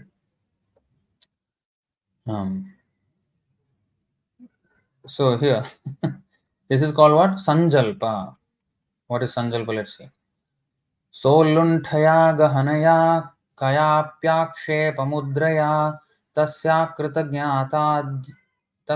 कृतज्ञाताद्युक्तिः sanjalpah kathito budhaiः. The learned describe Sanjalpa as that speech which decries with deep irony and insulting gestures the beloved's ungratefulness and so on. This is Sanjalpa. You see in how many ways she's expressing her anger towards Krishna, and all this is with love. It's out of love. मृगयु मृगयुरिव कपीन्द्रं विव्यधे लुब्धधर्मा स्त्रियमकृतविरूपां स्त्रीजितः कामयानां बलिमपि बलिमत्वा वेष्टयध्वांशवद्यस्तदलमसितसख्यैर्दुस्त्यजस्तत्कथार्थः.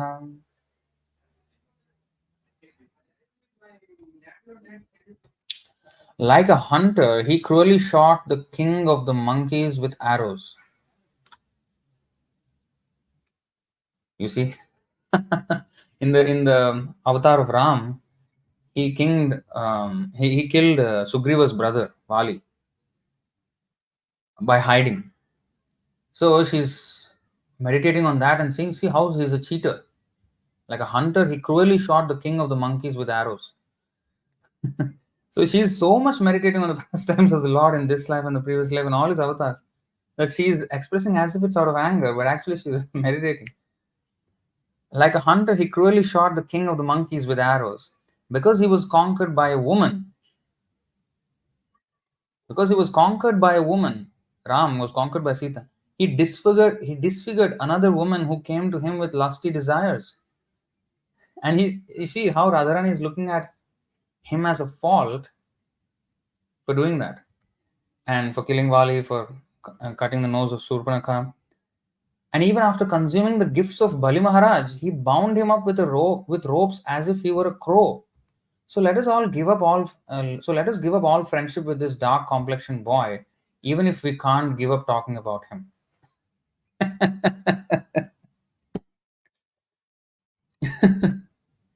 You see how many avatars she meditated on how he cheated everyone. And actually, you see, here she's saying he was conquered by a woman. So Ram was conquered by Sita. Actually, this is true. Ram wanted to show to the world what is the plight of a man who is so attached to his wife. If our attachment to a woman is so inordinate or so overwhelming, then one has to suffer great distress. And Ram's apparent crying and madness for Sita is to signify that externally. Internally, of course, he was feeling this vipralambha bhava, this excessive separation. But externally, he's showing also he's teaching a lesson because Krishna does many things in one activity. So externally, he's teaching this lesson, Ram, that being attached too much to a woman brings great unhappiness. Um, so he was indeed conquered by a woman. If you see it spiritually, that is also good. That is good. And if you see it materially, is bad. But he's showing both examples by the same action. And he disfigured another woman who came to him with lusty desires. You see, so he's basically ungrateful, and similarly, she's alluding to the um, fact that he has now gone to Mathura with those women, and therefore he doesn't care about us who gave up our lives, who gave up our homes, and now we're homeless only for him, and he just given us up. So that's how she was complaining.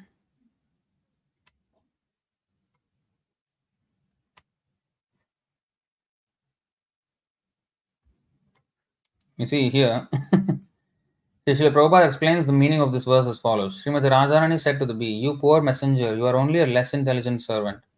You do not know much about Krishna, how ungrateful and hard-hearted he has been, not only in this life, but in his previous lives also. We have heard from this. We have heard this from our grandmother Paurnamasi. She has informed us that Krishna was born in a Kshatriya family previous to this birth and was known as Ramachandra. In that birth, instead of killing Vali, an enemy of his friend, in the manner of a Kshatriya, he killed him just like a hunter.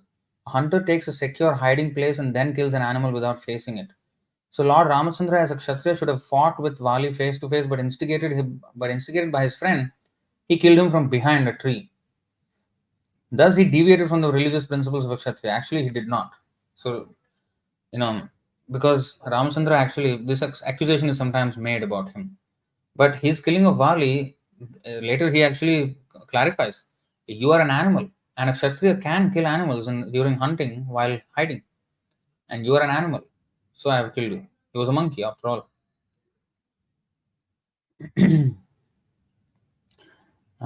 Thus, he deviated from the religious principles of a Kshatriya. Also, he was so attracted by the beauty of Sita that he converted Shurpanakha, the sister of Ravana, into an ugly woman by cutting off her nose and ears. Ears also, it is said. Shurpanakha proposed an intimate relationship with him, and as a Kshatriya, he should have satisfied her. But he was so henpecked that he could not forget Sita Devi and converted Shurpanakha into an ugly woman. So, a king, Kshatriya, can marry more than one woman, and especially it is the rule among Kshatriyas that if a woman approaches the Kshatriya for marriage, he cannot refuse. Which is why when Bhishma Dev refused Amba, she was so angry. How can you refuse? You are a Kshatriya. When a woman has come to you for surrendering herself, how can you refuse? Well, he already committed to his vow of brahmacharya because he promised his father so. So he refused. So that promise was more important than his other duty. So in this way, so Radharani is taking fault. I mean, finding fault with that. But he was so henpecked that he could not forget Sita Devi and converted Shurpanakha into an ugly woman. Before that birth as a Kshatriya, he took birth as a Brahmana boy known as Vamanadev and asked charity from Bali Maharaj. Bali was so magnanimous that he gave him whatever he had. Yet Krishna, as Vamanadev, ungratefully arrested him just like a crow and pushed him down to the Patal kingdom. We know all about Krishna and how ungrateful he is, but here is the difficulty. In spite of his being so cruel and hard hearted, it is very difficult for us to give up talking about him. So Rupa Goswami explains that this is called Avajalpa. Let's see what is Avajalpa. Harau काठिन्य कामित्व धौर्त्याद आसक्त्य योग्यता यत्र शेर्ष्याभियेवोक्ता सोवजल्पः सतां मतः. Saintly persons have concluded that when a lover, impelled by jealousy and fear, declares that Lord Hari is unworthy of her attachment because of his harshness, lustiness, and dishonesty, such speech is called avajalpa. Next. यदनुचरितलीला कर्णपीयूषविप्रुट् सकृददनविधूत द्वन्द्वधर्मा विनष्टाः सपदि गृहकुटुम्बं दीनमुत्सृज्य दीना बहव इह विहङ्गा भिक्षुचर्यां चरन्ति. To hear about the pastimes that Krishna regularly performs is nectar for the ears. For those who relish just a single drop of that nectar, even once, their dedication to material duality is ruined. Many such persons have suddenly given up their wretched homes and families, and themselves becoming wretched, traveled here to Vrindavan to wander about like birds begging for their living. So, this is what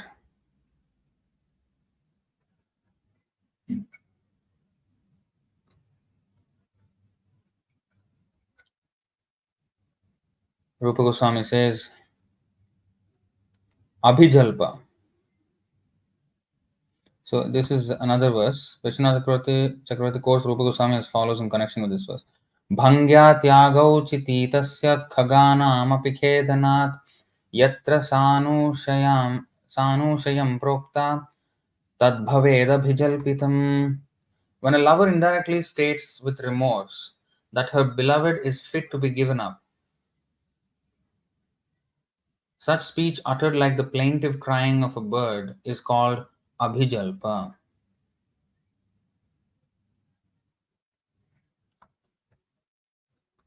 वयमृतमिव जिह्मा व्याहृतं श्रद्दधानाः कुलिकरुतमिवाज्ञाः कृष्णवध्वो हरिण्यः ददृशुरसकृदेतत् तन्नखस्पर्शतीव्र स्मररुज उपमन्त्रिन् भण्यतामन्यवार्ता. Faithfully taking his deceitful words as true, we became just like the black deer's foolish wives, who trust the cruel hunter's song. Thus we repeatedly felt the sharp pain of lust caused by the touch of his nails. O messenger, please talk some please talk about something besides Krishna. Ajalpa. This is called Ajalpa. जैह्म्यं तस्यार्तिदत्त्वं च निर्वेदाद्यत्र कीर्तितं भङ्ग्यान्यसुखं दत्त्वं च स आजल्प उदीरितः. A statement spoken in disgust, describing how the male lover is deceitful and brings one misery, and also implying that he gives happiness to others, is known as Ajalpa. प्रियसख पुनरागाः प्रेयसा प्रेषितः किं वरज किमनुरुन्धे माननीयोऽसि मेऽङ्ग नयसि कथमिहास्मान् दुस्त्यजद्वन्द्वपार्श्वं सततमुरसि सौम्य श्रीर्वधूः साकमास्ते. O friend of my dear one, my dear one. So she's calling Krishna dear. Has my beloved sent you here again? Again, she's referring to him as her beloved. I should honor you, friend, so please choose whatever boon you wish. But why have you come back here to take us to him, whose conjugal love is so difficult to give up? After all, gentle bee, his consort is the goddess Shri, and she's always with him, staying upon his chest.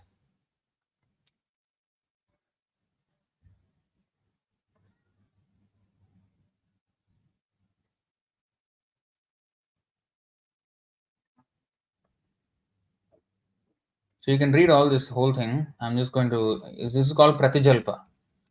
दुस् दुस्त्यजद्वन्द्वभावेऽस्मिन् प्राप्तिर्नार्हेत्यनुद्धतं दूतसम्माननेनोक्तं यत्र स प्रतिजल्पकः.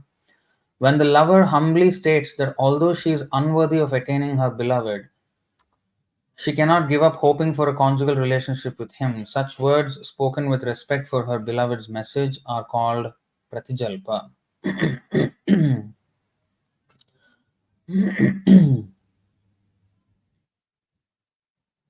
Here, Srimati Radharani has given up her harsh feelings and humbly acknowledges the greatness of Sri Krishna. So, Apibata Madhupuryam Aryaputrodhunaste Smarati Sapitragehan Saumya Bandhumscha Gopan Kvachidapi Sakathanah Kinkarinam Granite Bhujamaguru Sugandham Murdhnyadhasyat Kadanu. O Uddhava, you see, now she's referring to Uddhava. O Uddhava, it is indeed regrettable that Krishna resides in Mathura. Does he remember his father's household affairs and his friends, the cowherd boys? O great soul, does he ever talk about us, his maidservants? When will he lay on our heads his aguru scented hand?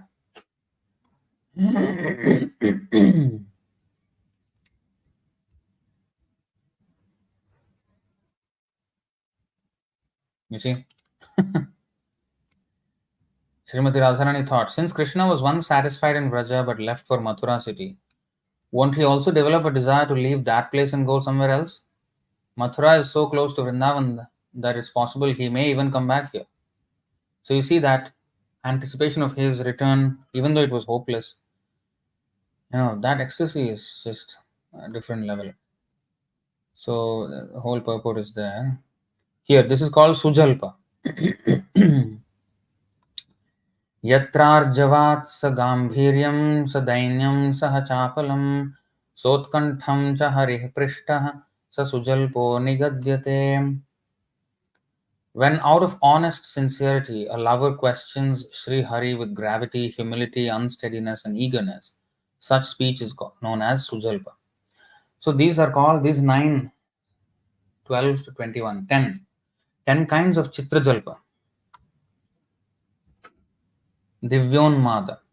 Vishwanath Chakravarti Thakur explained that there are 10 divisions of divine madness, Divyonmada, which are expressed by the 10 divisions of Chitra Jalpa or variegated speech. So in every single verse, one of those Jalpa is there, and Rupa Goswami actually um, detected that and you know recorded what each of those Jalpas are. So that technical they are in their analysis of all this transcendental ecstasy, which is completely unreachable for us. But the acharyas like Rupa Goswami, they can uh, analyze this in great detail. Divyonma, the transcendental madness. So this Chaitanya Mahaprabhu, he was in this angry mood, of Radharani during Brahmar Gita, and that's when this boy asked, "Why are you not chanting Krishna's name?" He was already in this mood, and now you're advocating Krishna just like this bumblebee or Uddhava came as a messenger of Krishna. So it was also to accentuate his ecstasy that the arrangement was made that this boy would ask him that question. But externally, it was also a Maryada Vyatikrama, not proper etiquette. And externally, I mean, if people would disrespect him, then it will not be beneficial for them. So he took sannyas. So that's how he took sannyas, so that everybody would be duty bound to respect him. But internally, that boy is asking on behalf of Krishna like that is actually part of this pastime, where he was feeling this thing for Krishna and Brahmara Gita. I mean, that talk as if the bumblebee was the one, you know, as you saw in the purport, the Prabhupada mentions that, oh, you bumblebee, you are a less experienced servant of his, you do not know much about him. Let me tell you, he's very hard hearted and all of that. So, similarly, this Chaitanya Mahaprabhu felt that this boy was just like that bumblebee who do not know much about Krishna. He's just advocating about Krishna. He doesn't know much about him, and he became angry, just like Radharani was angry, so called, in her ecstasy. So, this was actually the pastime. But anyway, this led to his taking sannyas as well. So, Lord Chaitanya similarly rebuked Lord Krishna in loving exuberance when Sri Chaitanya Mahaprabhu was in the mood of the gopis and the student advocated the cause of Sri Krishna. Lord Chaitanya was greatly angry. Seeing his anger, the foolish student who was an ordinary atheistic Smartha Brahmana. You see, this is the thing. He was an ordinary atheistic Smartha Brahmana. Oh, foolishly misjudged him. Thus, he and a party of students were ready to strike the Lord in retaliation. So they became, hey, who are you? So he took this boy as like the Brahmara or something like this, but of course the boy was just a Smartha Brahmana, atheistic.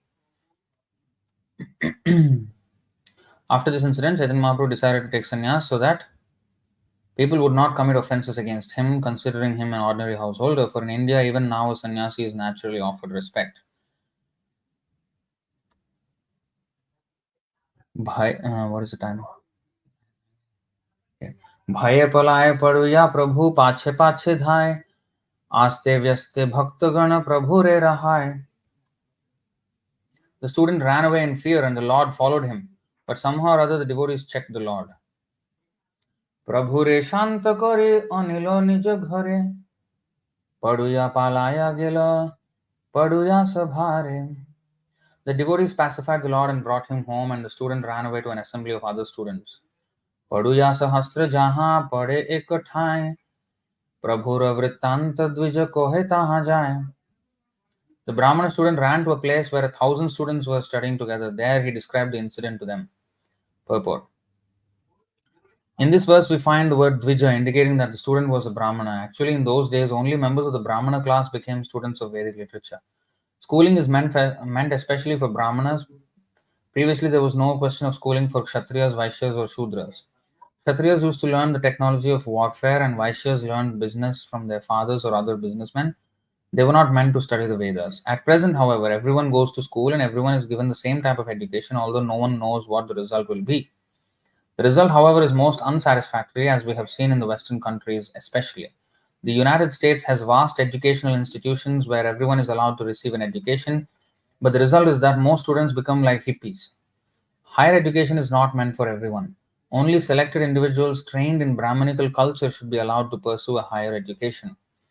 Educational institutions should not aim to teach technology, for a technologist cannot properly be called educated. A technologist is a Shudra. Nowadays, all software engineers. Indian means software engineer in America and everywhere also. And this is actually Shudra business. A technologist is a Shudra. Only one who studies the Vedas may properly be called a learned man, Pandit. The duty of a Brahmana is to become learned in the Vedic literature and teach the Vedic knowledge to other Brahmanas. In our Krishna consciousness movement, we are simply teaching our students to become fit Brahmanas and Vaishnavas. In our school at Dallas, the students are learning English and Sanskrit, and through these two languages, they are studying all our books, such as Srimad Bhagavatam, Bhagavad Gita as it is, and the Nectar of Devotion. It is a mistake to educate every student as a technologist. There must be a group of students who become Brahmanas. Without Brahmanas who study the Vedic literature, human society will be entirely chaotic. So, this is self explanatory.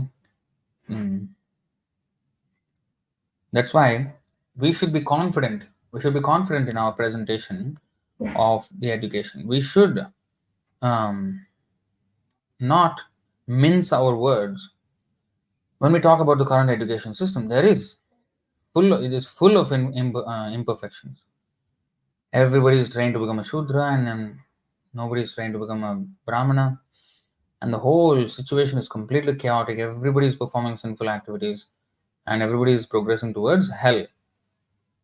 And that is because of a lack of proper education system. And governments may think that actually there is education system, okay, there's good schooling system and everything, and everybody is being educated. They think like this, that people are getting educated. They're not.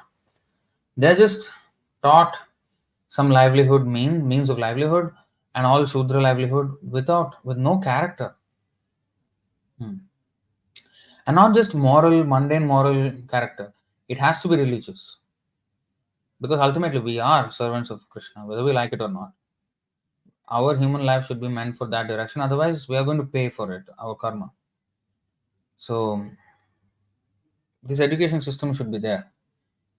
Prabhupada called this modern education system as slaughterhouse education.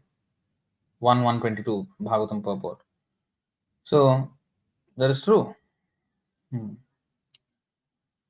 শুনি ক্রোধ কইল সব পড়ু যার গণ তবে মেলি করে তবে প্রভুর নিন্দন. Hearing of the incident, all the students became greatly angry and joined together in criticizing the Lord. See? सब देश भ्रष्ट कइलो एकला निमाय ब्राह्मण मारिते चाहे धर्म भय नाय. Nimai Pandit alone has spoiled the entire country, they accused. He wants to strike a caste. He wants to strike a caste Brahmana. He has no fear of religious principle. You see how they twisted the whole thing. Oh, he wants to beat up a Brahmana. How can you beat a Brahmana? He has forgotten. He has no fear of religious principles anymore. He has spoiled the entire country. Because at that time, the country means that kingdom only. It was not the whole of Bharat. Purport. In those days, also the caste Brahmanas were very proud. They were not prepared to accept chastisement even from a teacher or spiritual master. You see, after all, Chaitanya Mahaprabhu also was born in a Brahmin family.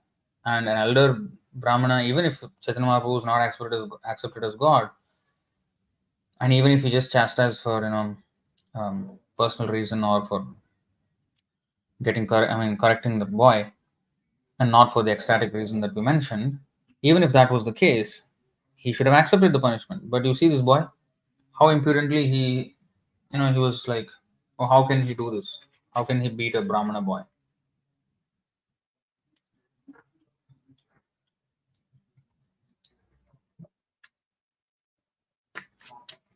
From this, we can understand the kind of mood that was there among the Hindus, especially the Brahmanas, in that time. They were so puffed up. We always like to, blame the Mughal invasion for the destruction of our culture, and later on the English invasion, colonization. But honestly, this was the state of affairs those days, and even now these Brahmanas are like that. These Martha Brahmanas, rascals, and when brahmanas were like this, they don't respect, you know, um, you see this. य एषां पुरुषं साक्षात्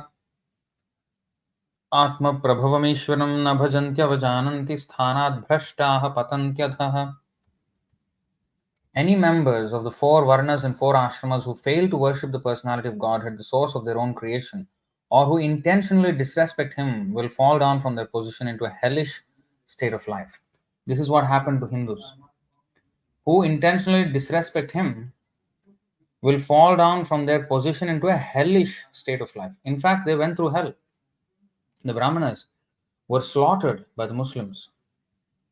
We are not condoning what the Muslims did, but we should also know, of course, what they did was wrong and it has to be attacked and it has to be undone. But also, that's not the end of it. That's only partial. The real thing is the original cause of all this is the Brahmana community, which was so puffed up and which completely went away from their real duties. And they were slaughtered, children were, killed, women raped and killed. It was horrible what they went through, what the Brahmanas went through.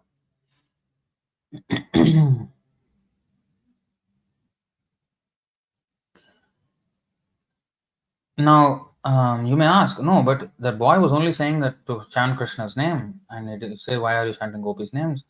What was disrespecting Krishna there? You see, first of all, Chaitanya Mahaprabhu was Krishna. He was disrespecting him. Number two, even if you consider him a devotee of Krishna, you can't just, misbehave with devotees and have respect only for Krishna. That is classic third class behavior, which is defined in the Bhagavatam. You see, this is the third class devotee. अर्चायामेव हरये पूजां यः श्रद्धये हते न तद्भक्तेषु चान्येषु सभक्तः प्राकृतः स्मृतः. A devotee who faithfully engages in the worship of the deity in the temple but does not behave properly toward other devotees or people in general is called a prakrita bhakta, a materialistic devotee, and is considered to be in the lowest position. This is a third class devotee. And also, you see what Narad Muni says.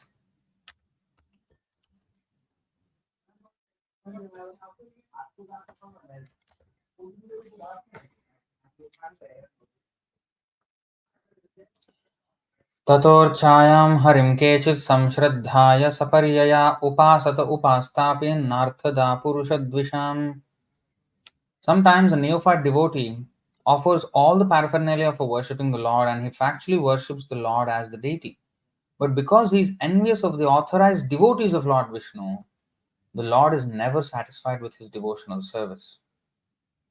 So we have to be careful. So even if I am serving the deity, if I am misbehaving with devotees,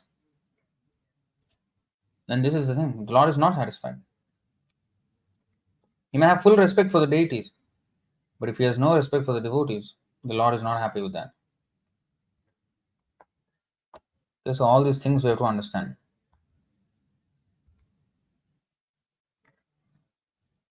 You see, they were not prepared to accept chastisement even from a teacher or spiritual master.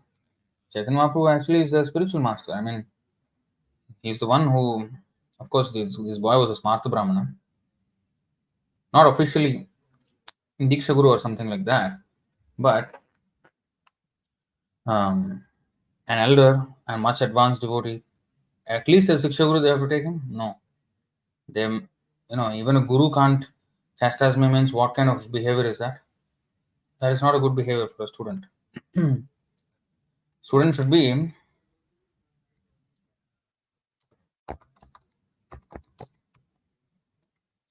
like this in the Gurukul. Shri Naradovāca Brahmachari Gurukule Vasandanto Gurorhitam Acharandāsavan Nicho Gurau Sudridha Sauhridaha. Narad Muni said, a student should practice completely controlling his senses. He should be submissive and should have an attitude of firm friendship for the spiritual master. With a great vow, the brahmachari should live at the Gurukul only for the benefit of the Guru. you know, submissive, an attitude of firm friendship. Actual word, you see, Nicha. Nicha means, dasavat, like very humbly, like a slave. He should be a slave of the Guru and have an attitude of firm friendship. But here you see, he went and complained and then got everybody riled up against Chaitanya Mahaprabhu. So that's not how one should behave. Even when we're getting chastised, this is how why we should not accept chastisement. Hmm. This pastime.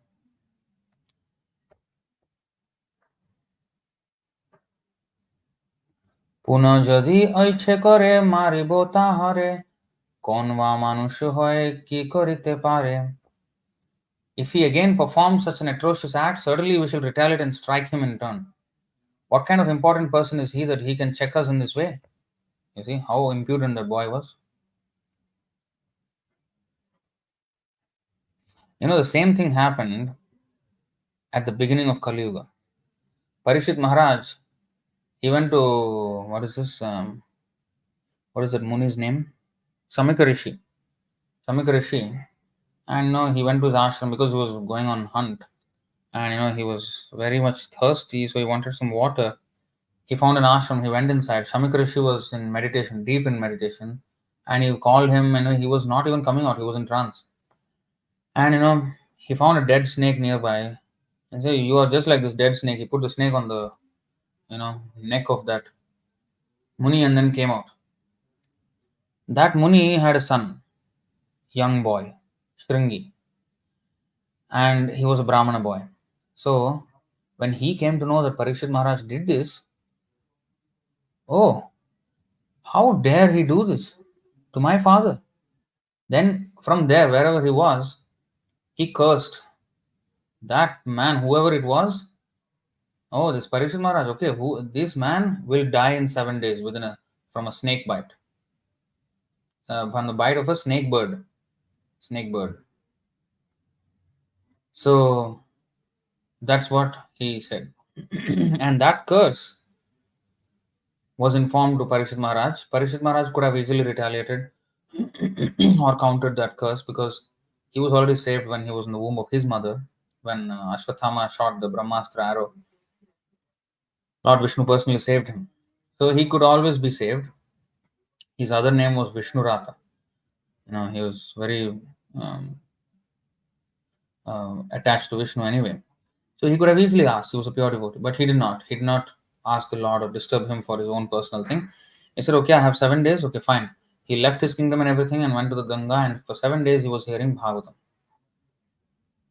But anyway, Prabhupada mentioned that Shringi cursing, later on Shamik Rishi, when he came out of his trance and when he found his dead snake, he just kept put it aside. He did not even take it seriously. And then when he found out that the boy cursed the king, the father chastised the boy, Shringi. Shamik Rishi, he chastised Shringi, saying that, "How can you do this? He's a great king and he's maintaining the whole law and order so perfectly. And he just did this. Yeah, it's not a very serious offense, after all. It was just a dead snake and I was not in the least bothered about it. Yeah, it was maybe not, in fact, it was not right on my part to not have served him. But unfortunately, I was in trance. I mean, I did not notice him. But to add insult to injury, you have further, not only did I not serve him, but you moreover cursed him. What is this? So Prabhupada mentions there that was the beginning of the downfall of the Brahmanas. And that signified the beginning of the age of Kali as well. And it's not coincidental, it is causal. That is the cause of Kali Yuga, the downfall of the Brahmanas. That's when the Brahmanas gave up their duty and became puffed up because of the position, that caused the entire downhill of Sanatan Dharma. So the revival of Sanatan Dharma imperatively depends on the revival of Brahmanical culture. The revival of Brahmanical culture is imperative if we want to revive Sanatan Dharma. It's not going to happen simply by some legal adjustments, by some fanatical adherence, like what Hindutwas are trying to advocate for. That will not help. You have to have a whole structure on this, a whole Gurukul system and everything according to Parampara that too. So all these, every element of Vedic culture and education should be brought back, and then only it will be proper. प्रभुर निंदाय सबार बुद्धि होइल नाश सुपठित विद्या कारो ना होय प्रकाश. When all the students thus resolved, criticizing Sri Chaitanya Mahaprabhu, their intelligence was spoiled. Thus, although they were learned scholars, because of this offense, the essence of knowledge was not manifested in them. Because the essence of knowledge is to, what is that? Vedaischa sarvai rahameva vedyah, Krishna says. You have to understand Krishna from all the Vedic studies. But you see, their whole Vedic study resulted in their offending Krishna. So it brought the opposite result. Purport. In the Bhagavad Gita, it is said, Maya pahrita jnana asuram bhavam ashrita. When one becomes inimical to the Supreme Personality of Godhead, adopting an atheistic attitude, asuram bhavam, even if one is a learned scholar, the essence of knowledge does not become manifested in him. In other words, the essence of his knowledge is stolen by the illusory energy of the Lord. In this connection, Sri Bhaktisiddhanta Saraswati Thakur quotes a mantra from the Shvetashvatara Upanishad. यस्य देवे परा भक्तिर् यथा देवे तथा गुरौ तस्यैते कथिता ह्यर्थाः प्रकाशन्ते महात्मनः. Shvetashvatara Upanishad 6.23. The purport of this verse is that one who is unflinchingly devoted to the Supreme Personality of Godhead Vishnu and similarly devoted to the spiritual master with no ulterior motive becomes a master of all knowledge. In the heart of such a devotee, the real essence of Vedic knowledge becomes manifested. This essence is nothing but surrender unto the Supreme Personality of Godhead. Vedaischa sarvai rahameva vedyah.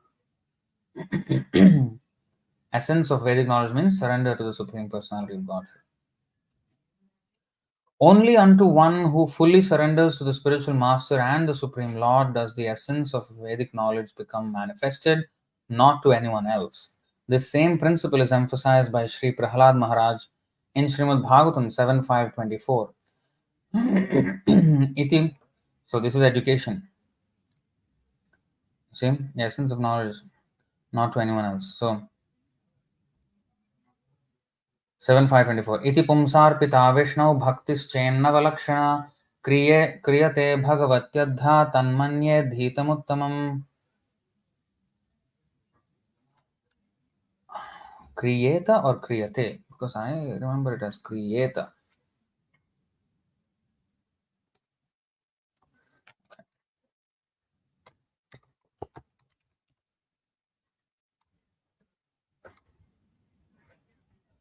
Kriyeta. You see, it's not kriyate. Kriyeta.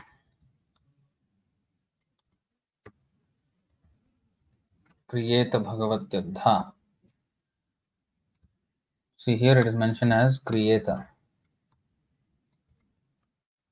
There it is mentioned as kriyate. You see here, kriyate. That is wrong. Kriyeta bhagavatyadha tanmanye dhitamuttamam. So, a person who directly applies these 9 principles, hearing, chanting, remembering, etc., in the service of the Lord is to be understood as a greatly learned man who has assimilated the Vedic literatures very well. For the goal of studying the Vedic literature is to understand the supremacy of Lord Sri Krishna. Sridhar Swami confirms in his commentary that first one must surrender to the spiritual master, then the process of devotional service will develop. It is not a fact that only one who diligently pursues an academic career can become a devotee. Even with no academic career, if one has full faith in the spiritual master and the Supreme Personality of Godhead, he develops in spiritual life and real knowledge of the Vedas. The example of Maharaj Khatwangar confirms this. One who surrenders is understood to have learned the subject matter of the Vedas very nicely. One who adopts this Vedic process of surrender learns devotional service and is certainly successful. You see, one who adopts this Vedic process of surrender learns devotional service and is certainly successful. So, if you don't surrender, just by academic study, we cannot understand. One who is very proud, however, is unable to surrender either to the spiritual master or to the Supreme Personality of Godhead. Thus, he cannot understand the essence of any Vedic literature. Srimad Bhagavatam 11.11.18 declares, शब्द ब्रह्मणे निष्णातो न निष्णायात् परे यदि श्रमस्तस्य श्रमफलो हि अधेनुं विवरक्षतः. If one is learned in the Vedic literature but is not a devotee of Lord Vishnu, his work is a useless waste of labor, just like the keeping of a cow that does not give milk. Anyone who does not follow the surrendering process but is simply interested in an academic career cannot make any advancement. His profit is only his labor for nothing. If one is expert in the study of the Vedas but does not surrender to a spiritual master or Vishnu, all his cultivation of knowledge is but a waste of time and labor.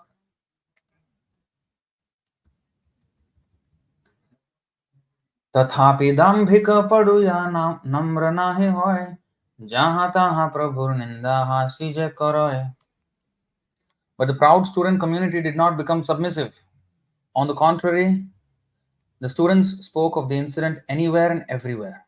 In a laughing manner, they criticized the Lord. You see,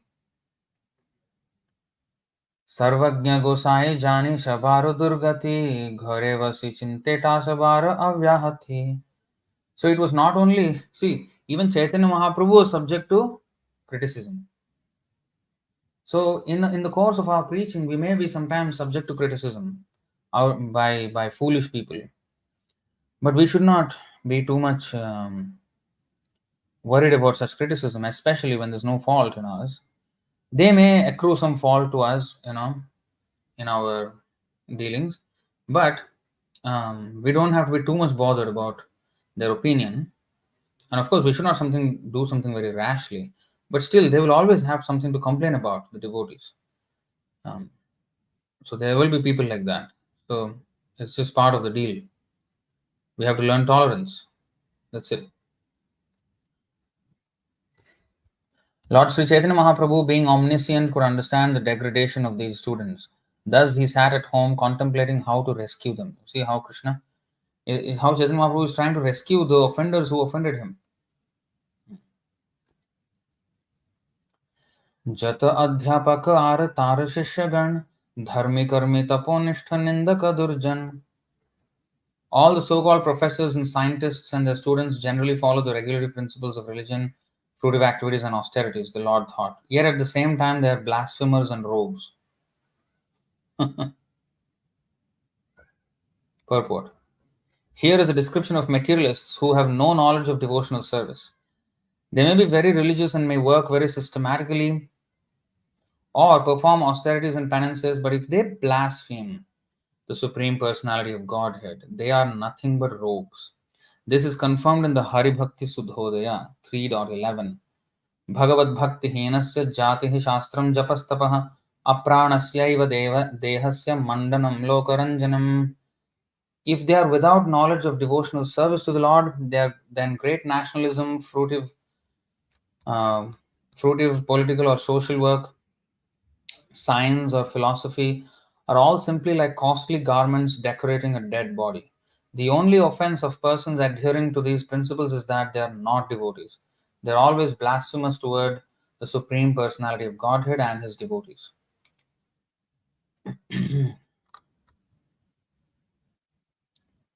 এইসব মোর নিন্দা অপরাধ হইতে আমি না লাউয়াইলে ভক্তি না পারে লইতে.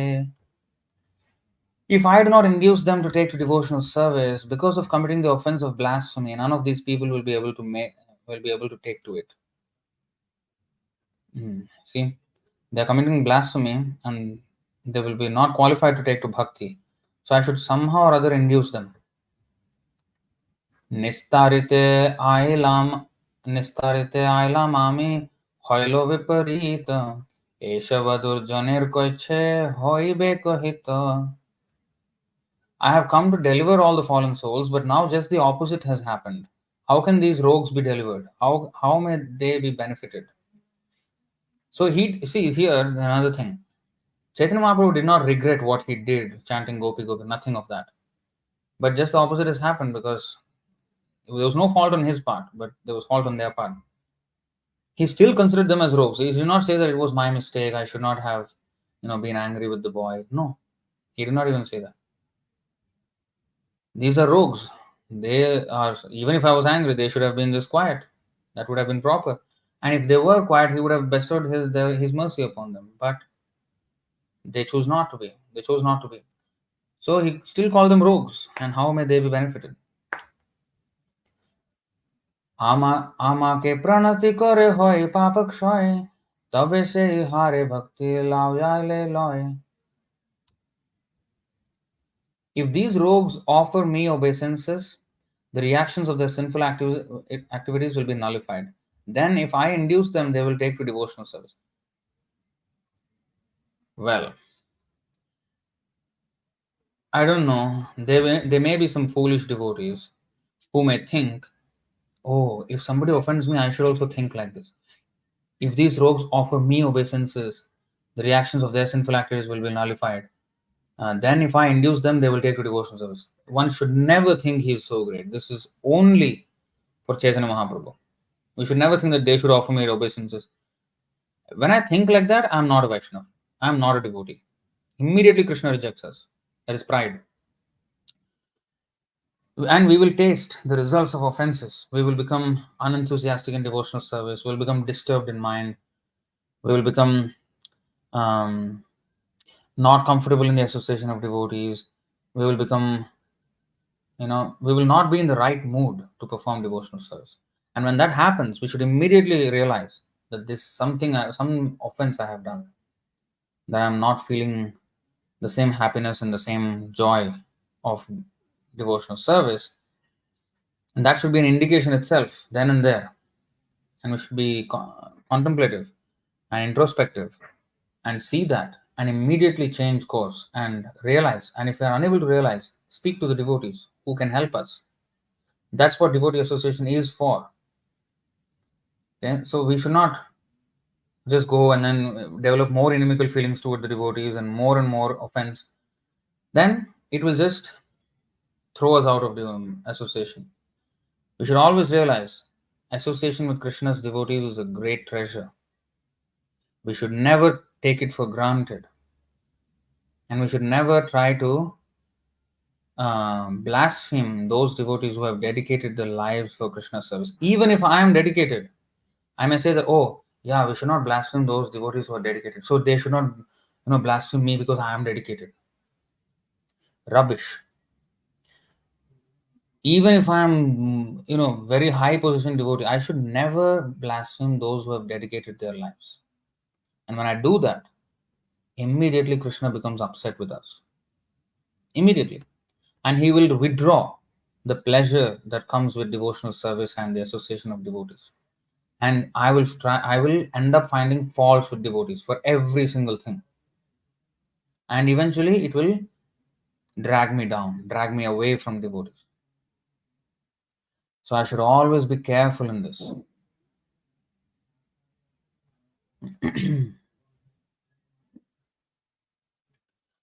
So, but Chaitanya Mahaprabhu was merciful and he was saying how to induce them. And then he said, okay, if they offer me obeisances, their reactions to their sinful activities will be nullified.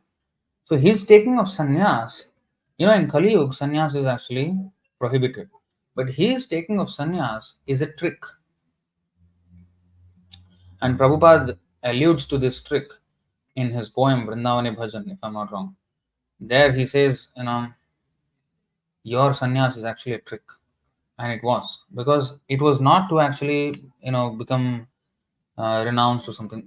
Chaitanya Mahaprabhu was already in the Mahabhav stage. He was chanting Gopi Gopi. He was in the mood of Radharani. What more renunciation? Who can renounce home and family like Radharani did?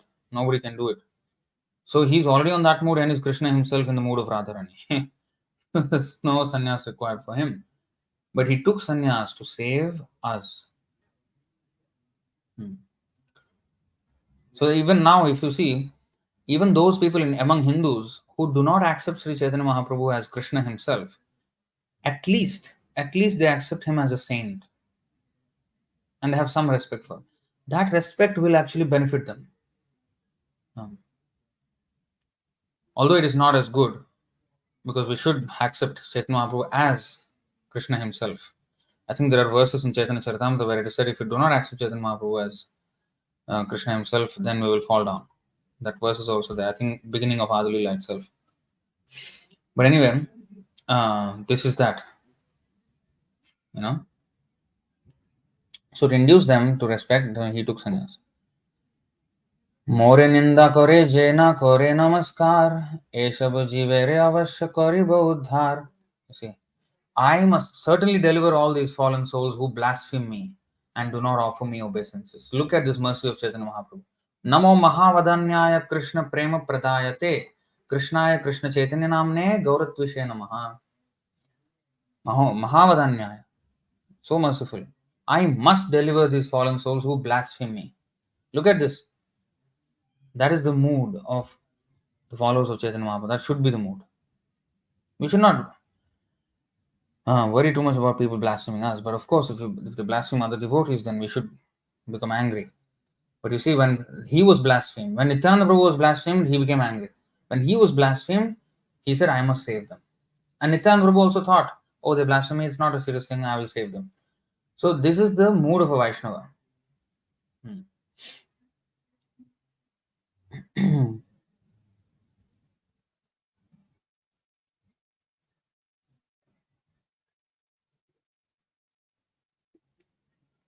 अतएव अवश्यामि संन्यास करिबो सन्यासी बुद्धे मोरे प्रणत होइबो. I shall accept the sannyas order of life, for thus people will offer me their obeisances, thinking of me as a member of the renounced order. So they may not understand me as God, but they will take me as a sannyasi and they will respect me. Now because I am in the Grihastha ashram, oh, they think they can comment on me or anything.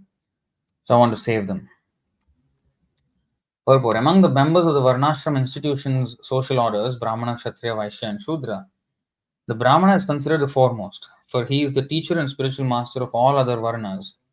Similarly, among the spiritual orders, Brahmacharya, Grihastha, Vanaprastha, and Sannyas, the Sannyas order is the most elevated. Therefore, a sannyasi is the spiritual master of all the Varnas and ashramas, and a Brahmana is also expected to offer obeisances to a sannyasi. Unfortunately, however, caste Brahmanas do not offer obeisances to a Vaishnava sannyasi. Look at this. They are so proud that they do not offer obeisances even to Indian sannyasis, what to speak of European and American sannyasis. Sri Chaitanya Mahaprabhu, however, expected that even the caste Brahmanas would offer respectful obeisances to a sannyasi. Because 500 years ago, the social custom was to offer obeisances immediately to any sannyasi, known or unknown.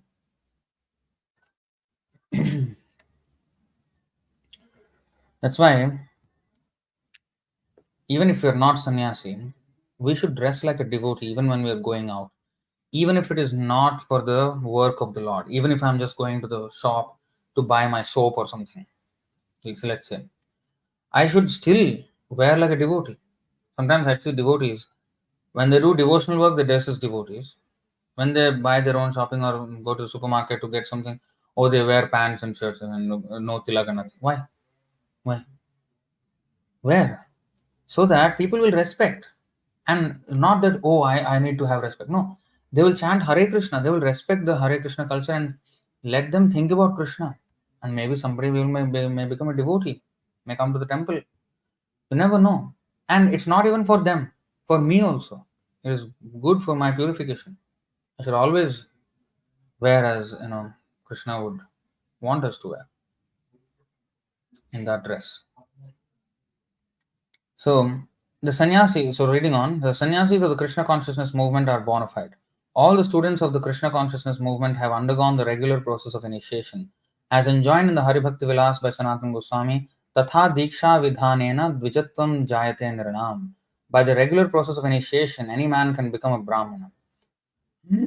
Thus, in the beginning, the students of our Krishna consciousness movement agree to live with devotees, and gradually, having given up four prohibited activities illicit sex, gambling, meat eating, and intoxication they become advanced in the activities of spiritual life. When one is found to be regularly following these principles, he is given the first initiation, Harinam, and he regularly chants at least 16 rounds a day.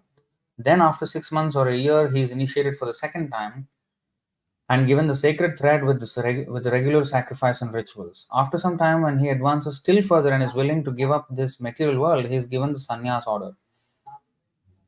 At that time, he receives the title Swami or Goswami, both of which mean master of the senses. Unfortunately, debauched so called Brahmanas in India neither offer them respect nor accept them as bona fide sannyasis. Sri Chaitanya Mahaprabhu expected the so called Brahmanas to offer respect to such Vaishnava sannyasis. Nevertheless, it does not matter whether they offer respect nor whether they accept these sannyasis as bona fide, for the Shastra describes punishment for such disobedient so called brahmanas. The Shastric injunction declares, wow, see, there is a verse.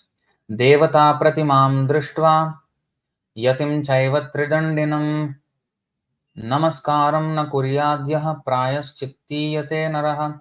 One who does not offer respect to the Supreme Personality of Godhead, to his deity in the temple, or to a Tridandi sannyasi must undergo prayaschitta. If one does not offer obeisances to such a sannyasi, the prescribed prayaschitta is to fast for 1 day, nirjala fasting for 1 day. Namaskaram na kuryadyah prayaschittiyate naraha. Tridandinam, especially Tridandi sannyasis, Vaishnava sannyasis. I don't know where this verse is from though. प्रणतिते हवे इहार अपराध क्षय निर्मल हृदय भक्ति कराय वो उदय. Offering obeisances will relieve them of all the reactions to their offenses. Then, by my grace, devotional service of bhakti will awaken in their pure hearts. Purport. According to the Vedic injunctions, only a brahmana may be offered sannyas. The Shankara Sampradaya, Ekadanda Sannyas Sampradaya, awards the sannyas order only to caste brahmanas or born brahmanas. But in the Vaishnava system, even one not born in a brahmana family may be made a brahmana according to the direction of the Haribhakti Vilas. Tatha Diksha Vidhanena Dvijatvam Jayate Nirnam. Any person from any part of the world may be made a Brahmana by the regular process of initiation, and when he follows Brahmanical behavior, observing the principle of abstaining from intoxication, illicit sex, meat eating, and gambling, he may be offered sannyas. All the sannyasis in the Krishna consciousness movement who are preaching all over the world are regular Brahmana sannyasis. Thus, the so called caste Brahmanas should not object to offering them respectful obeisances. By offering such obeisances as recommended by Sri Chaitanya Mahaprabhu, they will diminish their offenses and automatically awaken to their natural position of devotional service. As it is said, Nitya Siddha Krishna Prema Sadhyaka Bhunoy, CC Madhya 22.107, Krishna Prema can be awakened in a purified heart. The more we offer obeisances to sannyasis, especially Vaishnava sannyasis, the more we diminish our offenses and purify our hearts. Only in a purified heart can Krishna Prema awaken. This is the process of Sri Chaitanya Mahaprabhu's cult, the Krishna consciousness movement. এসব পাষণ্ডীর তবে হইবে নিস্তার, আর কোনো উপায় নাহি এই যুক্তি সার. All the unfaithful rogues of this world can be delivered by this process. There is no alternative. This is the essence of the argument. এই দৃঢ় যুক্তি করি প্রভু আছে ঘরে, কেশব ভারতী আইলা নদিয়া নগরে. After coming to this firm conclusion, the Lord continued to stay at home. In the meantime, Keshav Bharati came to the town of Nadia. प्रभु तारे नमस्कारे कोइलो निमंत्रण, भिक्षा कराया तारे कोइलो निवेदन. The Lord offered him respectful obeisances and invited him to his house. After feeding him sumptuously, he submitted to him his petition. Purport. According to the system of Vedic society, whenever an unknown sannyasi comes to a village or town, someone must invite him to take prasadam in his home. This is the method. Sannyasis generally take prasadam in the house of a brahmana because the brahmana worships the Lord Narayana Shila or Shalagram Shila, and therefore there is prasadam that the sannyasi may take. Keshav Bharati accepted the invitation of Sri Chaitanya Mahaprabhu. Thus, the Lord had a good opportunity to explain his desire to take sannyas from him. তুমি তো ঈশ্বর বট সাক্ষাৎ নারায়ণ, কৃপা করে করো মোর samsara মোচন. Sir, you are directly Narayan, therefore please be merciful unto me. Deliver me from this material bondage.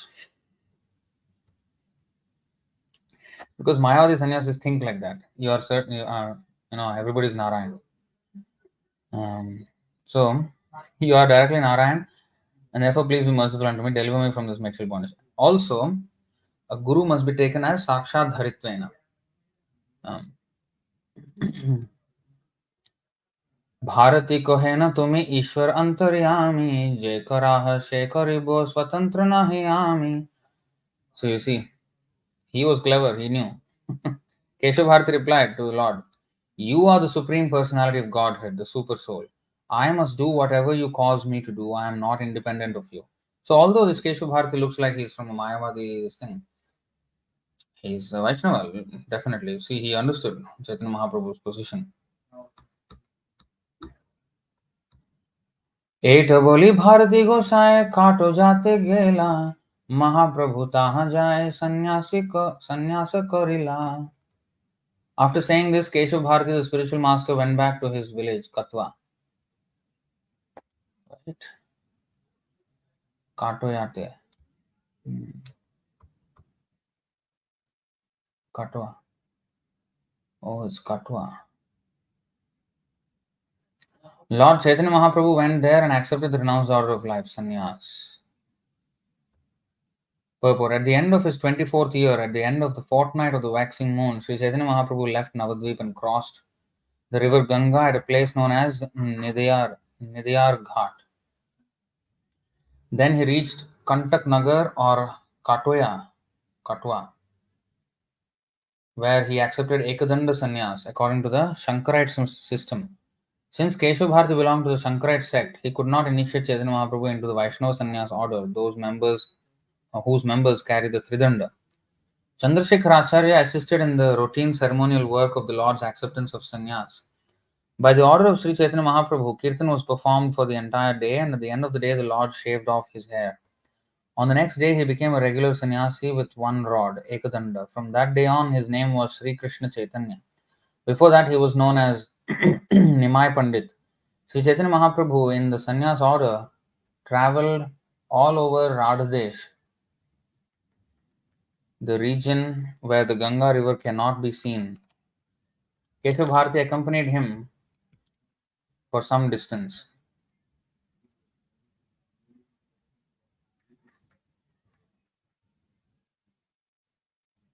One second.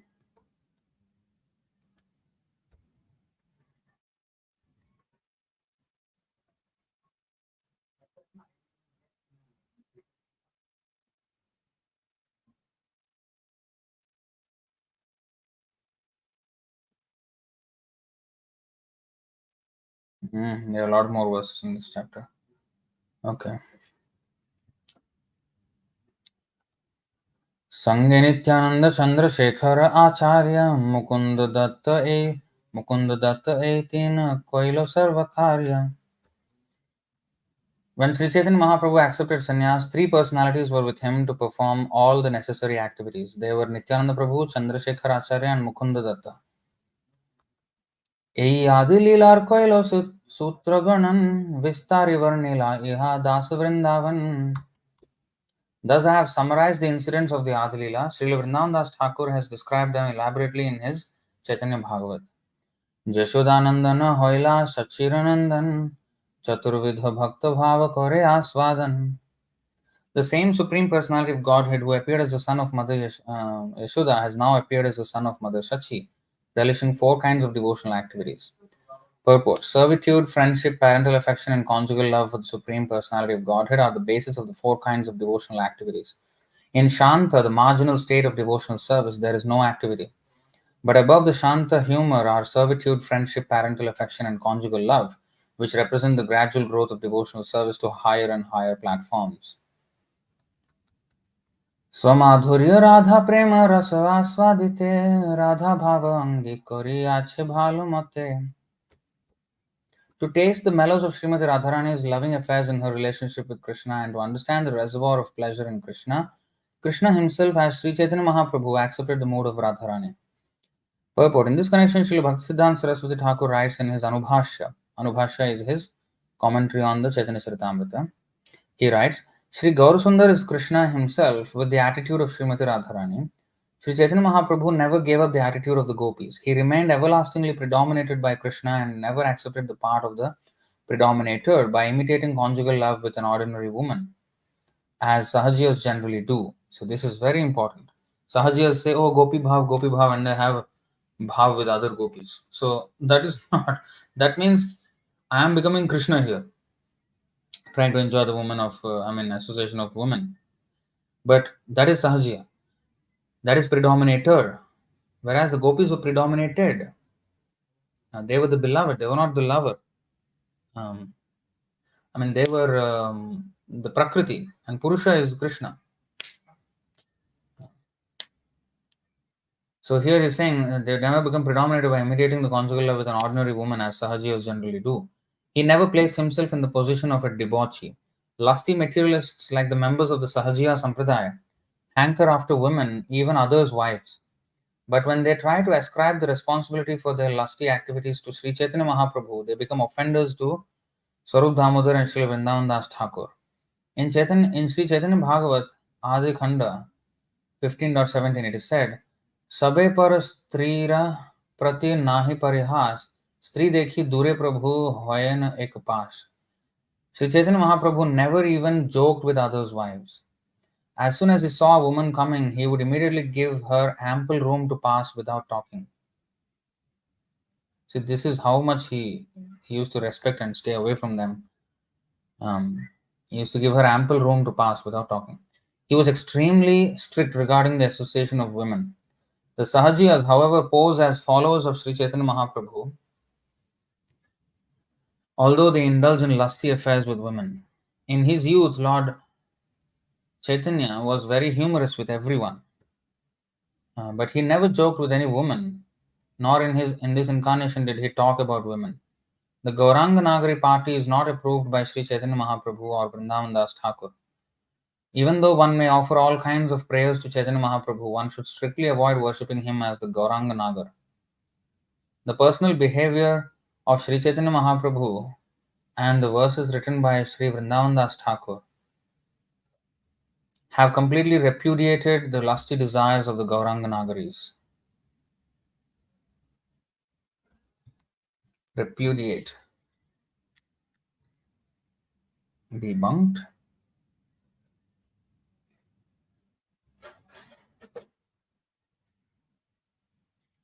Refuse to accept or reject.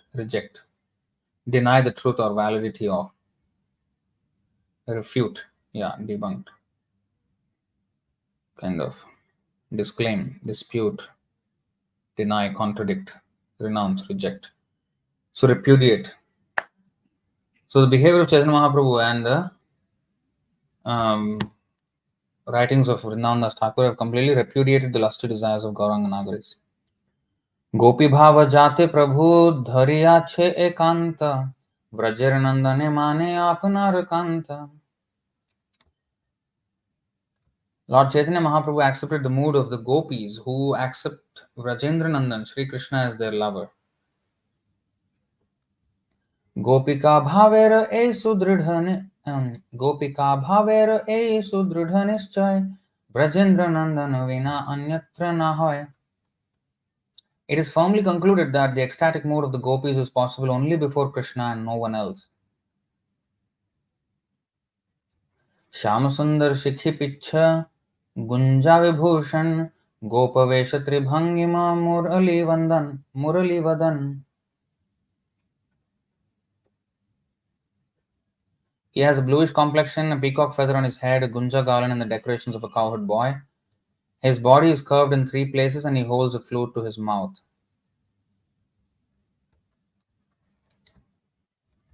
इहा छाड़ी कृष्ण जदि होय अन्याकार गोपिकार भावना ही जाय निकट ताहार. If Lord Krishna gives up this original form and assumes another Vishnu form, nearness to him cannot invoke the ecstatic mood of the gopis. So anyway, this is, I think, different topic a little bit. So we will stop here. I think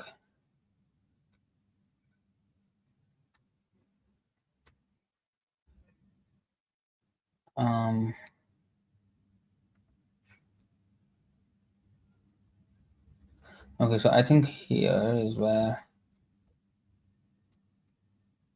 yeah, I think 276 should be the last. 277 is where we will start from here, because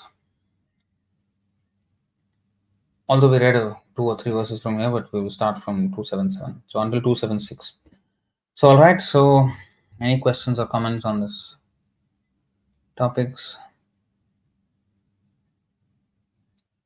So, Manu is asking, Manu Prabhu, in devotee association, that is the real family, but we all have to go back to Godhead alone. So, does this mean that Sangha is a stepping stone for ultimate family, that is Krishna himself? So, here we will be in Sangha, yes, when at the time of death one is going alone, but then if everybody is a proper devotee, then eventually we will all meet there in Krishna Loka. Or somehow or other, we'll be engaged in Krishna's service, and that is unity anyway. So we will all unite as in Krishna's family in the spiritual world when we all go back. So this is not a temporary family; it's an eternal family.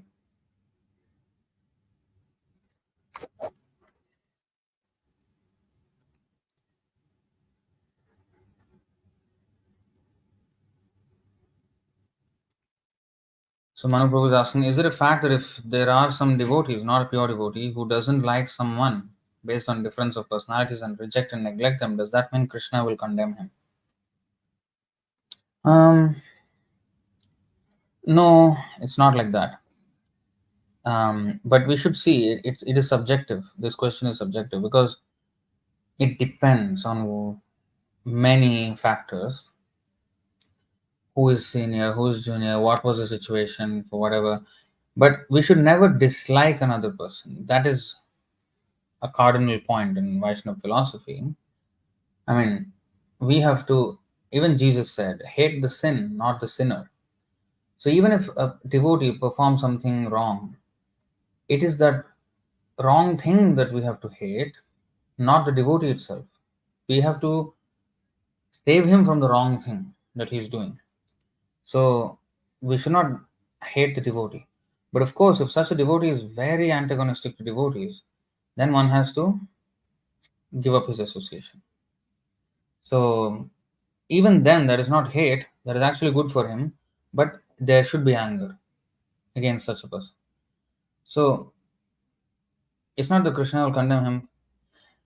We should, among ourselves, we should tolerate each other and see to it that, when there were disagreements between God brothers and God sisters among Prabhupada's disciples, so Prabhupada addressed them, and he used to always say that, you see, the bigger picture is that all of you have surrendered to Krishna, so they take that, and then you should ignore or overlook all these smaller differences that we may have between ourselves, and take the bigger picture, which is that every one of you have surrendered to Krishna, and that is a big thing. So we are in the highest mission of the universe, and you know past flavors of behavior and tendencies should not be big enough reasons for us to disassociate with other bona fide devotees who are at least trying sincerely and following the right conclusion of the guru. So we should not give up that association. Of course, if they disobey the guru's orders um, deliberately, especially, then and with repeated correction they still do not, they vehemently hold on to their offensive opinions, just like, what is happening in ISKCON. They are holding on to this point, this idea that Prabhupada is not a Dikshuguru anymore. He can't be because he's dead and gone, and therefore we need so many gurus who are substandard. So this is, and Prabhupada never actually allowed that. So when somebody disobeys Prabhupada and tries to justify his disobedience, and is just vehemently against the whole thing, we have to give up that association. We cannot associate with them closely. But those who have at least accepted Prabhupada as the guru, we have to stay in such an association and develop our devotional service even when there are differences of opinion. Even if the other person is in the wrong, if I show proper behavior, then the other person may eventually be induced, oh wow, despite me being so cruel or whatever, he is so tolerant, and he's being nice to me, and that is actually Vaishnava. You know what? I should change myself. So that may come. So, and even if it doesn't come, doesn't matter. I mean, we have to learn how to tolerate. We have to take it as, you know what, this is my karma. I've maybe done something wrong in my previous life or whatever in this life. Or maybe now even I'm doing something wrong. Maybe Krishna, please give me intelligence to find, I mean, to let me know what I'm doing wrong. And I just want to become a good devotee. That's all. That should be our prayers. Aditya, I have a doubt. If parent stops their child from doing bhakti, what should the child do? How old is the child? Is he a child or is he a grown up adult? I want to know that. If he's 7 years old, he better remain with his parents because I don't know what he's going to do otherwise. Unless he's Dhruv Maharaj and he can go to the forest and meditate like him. So how old is this child? I want to know. So if you're a teenager and at least an 18-year-old, well, you know what? You can stay in the temple. You're most welcome. I mean, try to convince them. Try to convince your parents. And if they're still very vehement and abusive and whatnot, then you can, go to the temple. And if you're a girl, then you can't really. You can't stay at the temple. And you have to somehow or other get married and, go to a devotee's house.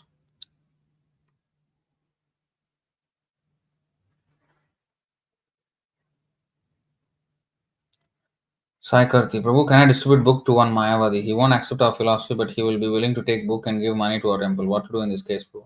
Give the book. You never know what might change him.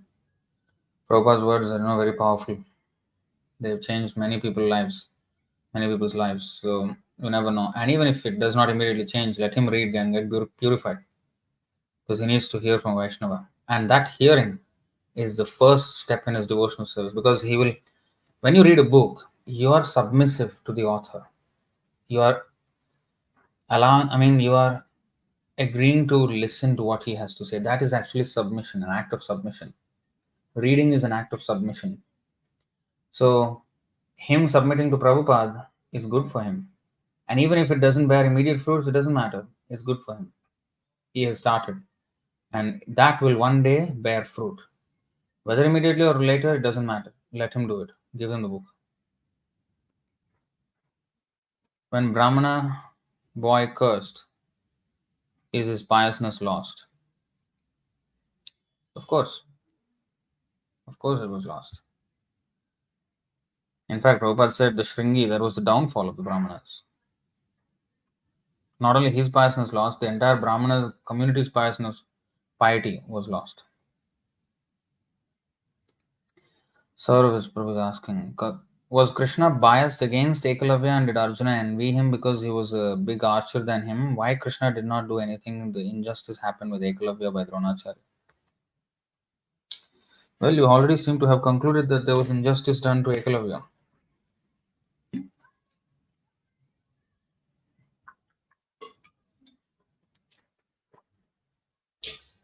In a court of law, justice is meted out after studying the case and seeing actually where is the justice, where is the case.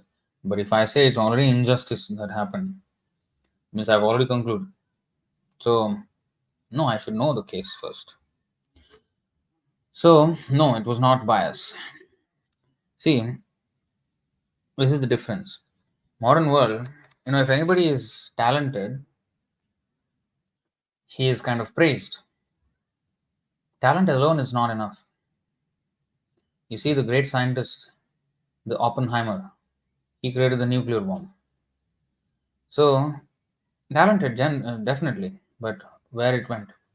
So, if a talented person is malicious and is not honest and is not of a good character, he better not have that skill because he will misuse it. So, Ekalavya was not properly um, cultured. He was dishonest from the very beginning. In the sense, it looks like a great Guru Bhakti. Oh, despite rejecting him, he made a murti and practiced in front of the murti. It looks like a lot of, Guru Bhakti. and but not. It is against the order of Dronacharya. And you know what? I would like to address a different topic that is based on this. You know, great so-called ISKCON devotees, well-known devotees in the internet, they have they classify Ritvik system as Ekalavyas. We are all Ekalavyas. Why? Because Ekalavya also made a murti of his guru and worshipped that murti, thinking he is worshipping his guru. And we Ritviks also putting murti of Prabhupada and worshipping, thinking that this is the guru. So we are Ekalavyas. These, I don't know, the IQ levels of these devotees are so low. I don't know why. Devotee is supposed to have intelligence. Ekalavya is condemned because he went against the order of the guru. If Dronacharya asked the Ekalavya, you make a murti of myself and worship me, Ekalavya would have been a great devotee. I mean, great Guru Bhakta or whatever you may say, great student, disciple. But he went against the order. Dronacharya refused him. Whereas in Prabhupada's case, he ordered us to, it is not just the murti. Murti is one thing. Instructions. Because the murti of Prabhupada, even the ISKCON has, ISKCON temples. Where is the instruction following? Prabhupada said clearly that how the Diksha should be performed. He never appointed one single soul as a successor of him in the parampara. These people are doing elections and voting gurus. Oh, no objection certificate for the guru. No objection vote. Majority. Even if few people are not agreeable, if majority vote for him, he will become. Can you explain? Can they explain where in Sampradaya, where in our Shastra, where our any Acharya in the past did anything like that before? Can you show me? None of them can show. And they say we are Upper Sampradaya. Oh, there is no such instance as Ritvik system in the past. Well, there's no such instance as elected Diksha Gurus in the past by vote. It doesn't matter whether there is precedence or not. If there is order of the spiritual master, it has to be done. Okay, this we have already mentioned in our Ādi 17 book, especially the version 2, where Sarvabhauma Bhattacharya asked Chaitanya Mahaprabhu asked Sarvabhauma Bhattacharya, how can I keep my Guru's god brother as my servant? My Guru Ishwarpuri asked me to keep Govinda as my servant, but Govinda is his god brother. He is worshipable by me. He's like my Guru because he's my Guru's god brother. And he's asking me to keep him as my servant. How can I do that? That is not etiquette. But at the same time, it is the order of my Guru. What should I do now? So Sarvabhauma Bhattacharya said, well, these kinds of instruction, Guru's orders is most powerful. You must follow Guru's order. And then he quoted where, you know, Parshuram killed his mother because his father asked him to. Without hesitation, he killed his mother. And then, I mean, if you see precedence, I mean, women should be protected, and Shastra all says this, but Guru's order was that, and he just did it. And then Lakshman, he was ordered by Ram to take Sita away after when she was pregnant and leave her and as the Valmiki's ashram. He was ordered to do that, and it was not protection for women again. A pregnant woman, queen, goddess of fortune, Ram's consort, and she has to be sent to the forest. Like, is this even dharmic? Where is the dharma in this? And husband himself is asking another man to take her to the, like, where is the dharma in this? But no, the order of Ram should be followed. So that is what is the so even if there is discrepancy or seeming contrast between the shastric injunction and the guru's order, the gurus, especially when the guru is qualified, not every guru, there are many rascal gurus, not even gurus, they accept the post of gurus and issue stupid orders. We're not supposed to follow them. We are talking about uh, unequivocal, established, pure devotees. Prabhupada, nobody will doubt, nobody will question, at least among our devotees, that he's a pure devotee, right? He's a pure devotee. So when he orders something, even if it is seemingly not in Shastra, no precedence, doesn't matter. Because for the matter of mercy, the spiritual master can do anything, even go above the injunctions of Shastras. So even if they think that is against Shastra, actually there is nothing against Shastras that is happening in the Ritvik system. It is just transference of knowledge. Diksha means to Divya Jnana. The Divya Jnana, Hriday Prakashita. Who is giving us the Divya Jnana? Prabhupada in his books. So the Diksha is not being stopped. There's nothing that is, and even in Prabhupada's presence, physical presence, he hardly met many devotees. Only few had his association for long, but most of the devotees hardly once or once or twice, or some people not even met him. Like Sundar Prabhu never met him even once. So there are such devotees as well. So how is their initiation bona fide if they could not associate with, if I mean, with the spiritual master personally? How was it? How was it beneficial? How is it different from our diksha with Prabhupada, where Prabhupada is no more physically around here with us, but still the diksha is given? How is it different? When we read his books, we can see his personal guidance there in his books. When we have a question, Prabhupada answers in that very day. When you read the books, where is this coming from? If Prabhupada is not with us, what do you mean Prabhupada is not with us? Prabhupada is there always, not only in his murti, but also in his organization, in the temple, by the association of devotees. Even when Prabhupada was here traveling in this world, Prabhupada say was in Australia, but in America or India or in Europe, they were devotees, and devotional service was going on. Not that they were not disciples because they were not near Prabhupada. The proximity is supposed to be with the instruction of the guru, not to the body of the guru. This is Vani and Vapu.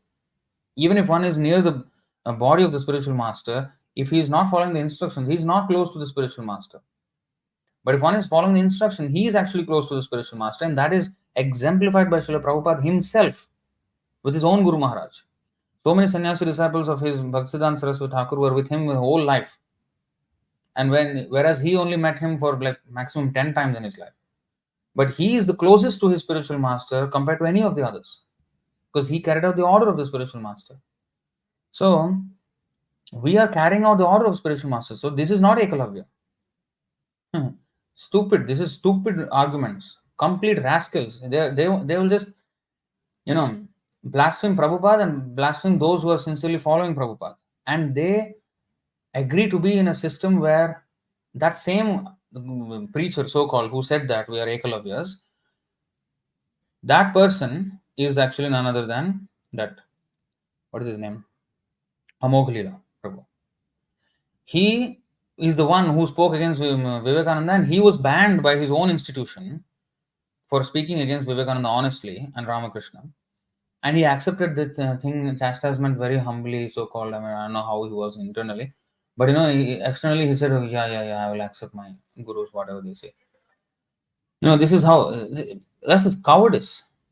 Prabhupada would have loved the smashing of such false gurus. But instead, not only the whole ISKCON submitted a humiliating, what is that, apology, public apology, and glorified the Vivekananda and Ramakrishna, who were, degenerates, and banned him for speaking against them. Look at the institution that he is supporting, and he is calling us Ekalavyas. How dare he? And we are here, we are encouraged by Sundar Prabhu to always bring out this nonsense, preach strongly, like Prabhupada wanted. Where is the mercy? The mercy is with the person who can speak honestly the message of Krishna. What is the use of having a big institution if I can't speak the message of Krishna? And this is exactly the point of this purport. I have showed this many, many times to many people in many classes. Here, 5.18.22, you see?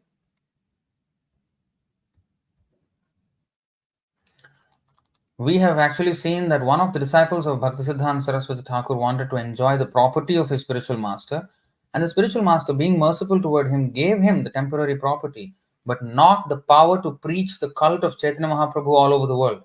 What is the cult of Chaitanya Mahaprabhu? Dushta Jana Shatana. What is that? Kapati Vighatana.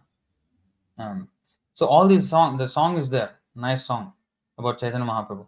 So he was heavily against this false gurus, and Bhaktisiddhanta Saraswati Thakur, Bhaktivinoda Thakur, Prabhupada, they were all against.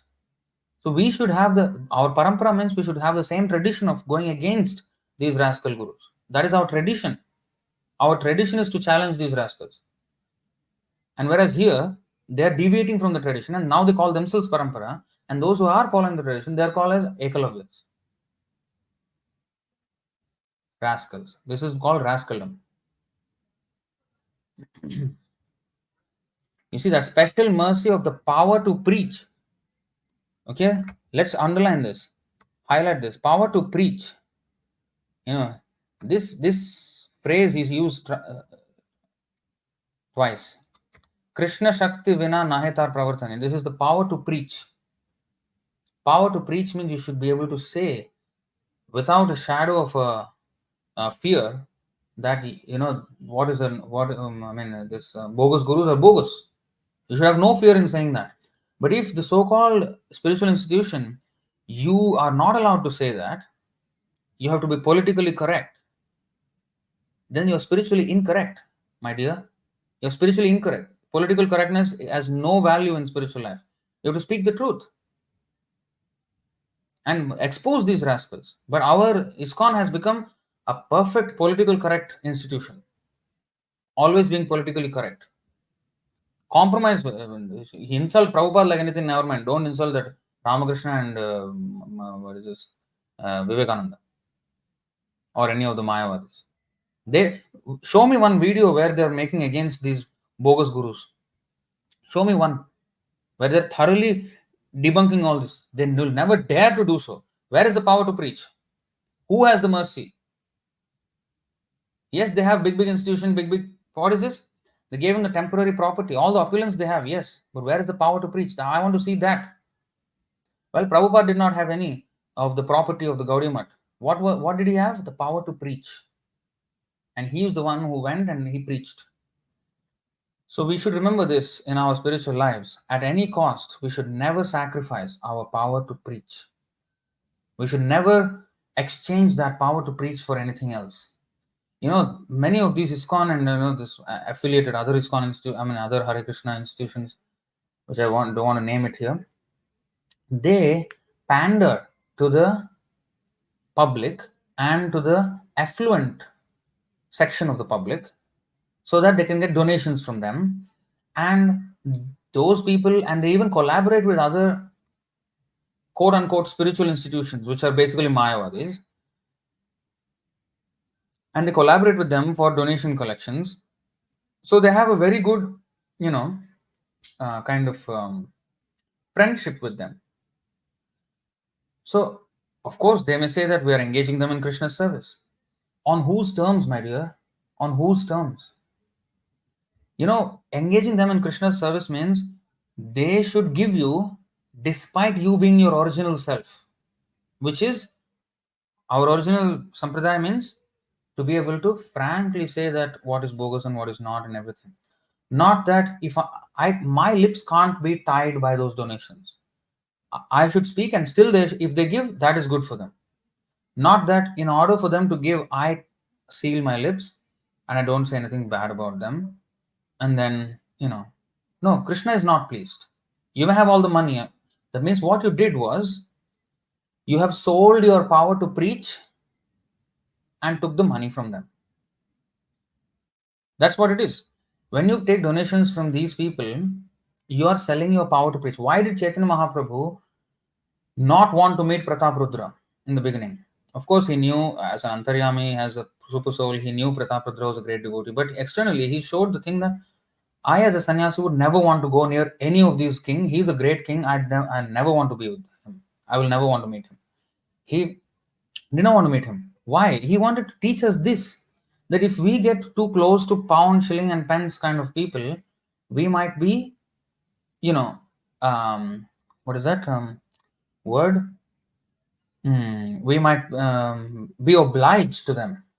We might be obliged to them. We might feel obliged to them.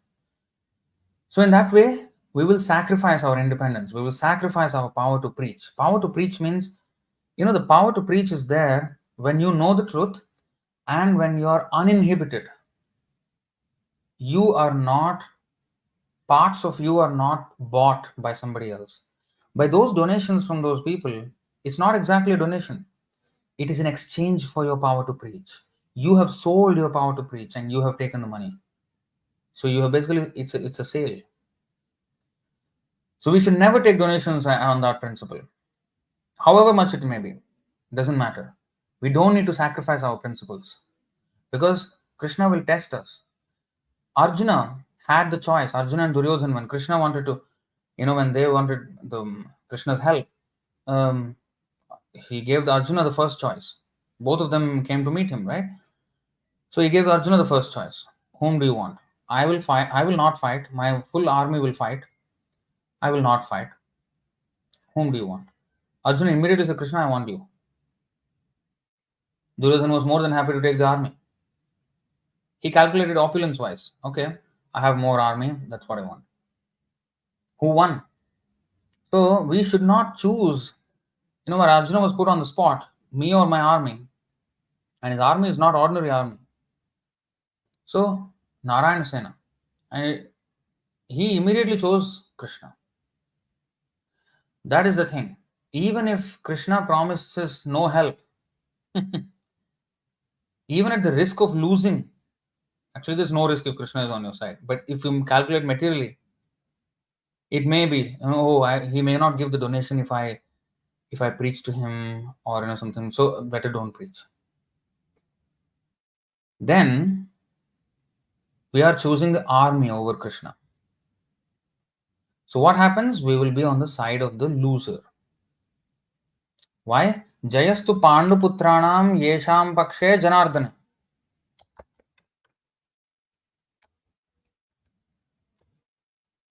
You see here on the purport of 114 of Bhagavad Gita, you see Jayastu Pandu Putranam Yesham Pakshe Janardana. Victory is always with persons like the sons of Pandu because Lord Krishna is associated with them. Lord Krishna is on their side, and therefore they have victory. Yatra Yogeshwarah Krishna, Yatra Partha Dhanurdharaha, Tatra Srir Vijayo Bhutir Dhruvani Tirmatirmama. Even if in the short term it may not look like a victory, oh, he did not give a donation, we don't have money, doesn't matter. You know what is the victory? You have not sold your power to preach. That is the victory, even in the short term. In the long term, Krishna may even actually give the whole, like, Prabhupada, he struggled a lot with his publication, with his preaching in India, and then eventually went to America, struggled there in the beginning. Eventually, Lakshmi Devi, gave everything, all the opulence to him. So that is when Krishna will bless. So it came delayed, but it doesn't matter. But there was no compromise on principles. Just for apparent success. Success is not when you have money, when you have numbers, when you have influence. That is not success. Success is what are you doing? That is success. Are you doing it sincerely and honestly? That is what success is. It doesn't matter if nobody is listening. We cannot compromise on our principles. Eventually Krishna will give the right audience. People say, oh, Gaur Gopal, for example, they say, oh, Gaur Gopal's brought so many people to Krishna consciousness, how can you say like that? He brought numbers of what kind of people who are going against me for pointing out that he's not speaking one word of Krishna, not one name of Krishna in his talks. What is that? And that is a genuine criticism. And in fact, they saying that, oh, in fact, instead of them saying that, oh yes, actually yes, that is something. If they were reading Prabhupada books, they will definitely feel that. Those who fight for him either never read Prabhupada's books, or even if they read, you see their understanding. They can support a person like this. Prabhupada would never in 100 lifetimes allow anyone to do this in his movement, in his presence. So this is what these people are doing. And sometimes they say, oh, but his Guru Maharaj ordered him. Who are you to criticize? I replied, precisely. That's why his Guru Maharaj is nonsense. That's what I'm saying. His Guru Maharaj is nonsense. Who is that? Radhanath Swami. And his another disciple, Jay Shetty, just got recently materially also exposed. Not only spiritually exposing, materially he got exposed. And big article, big news came about him. All news channels were speaking about him. It's a shame. that he is part associated with the Hare Krishna movement. You see, these people eventually will bring shame to the movement, not fame, shame. And then say, we are Ekalavya, rascals.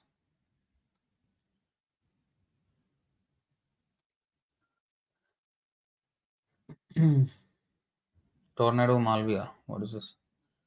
Next question. While chanting on head bead, how many times should we chant Jai Sri Krishna Chaitanya Prabhu Nityananda? First of all, you should not chant on the head bead. You have to chant, okay. This has become somehow a practice that before every round there is Jai Sri Krishna Chaitanya Prabhu Nityananda. But if you see the Prabhupada's japa, when he is chanting, the japa tape, he does not stop to chant Jai Sri Krishna Chaitanya at every round. There is the chanting of Jai Sri Krishna Chaitanya in the beginning of the every session of japa, but not exactly for every round. So, I mean, if you want to chant Jai Sri Krishna Chaitanya, fine, but chant once. But not exactly on the head beat. You don't chant it on the head beat. You don't chant anything on the head beat actually. Just on the first beat as you are there, then you can chant Jai Sri Krishna Chaitanya. But I used to do that as well. But when Prabhu pointed this out to me, Sundagopal Prabhu, that you see how Prabhupada is chanting on the tape.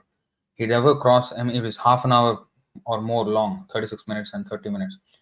Never there he stops to chant Jai Sri Krishna Chaitanya Prabhu Nityananda. So it is in the beginning of the japa session, of each session of japa, that you chant that, and then chant the Hare Krishna mantra all the time.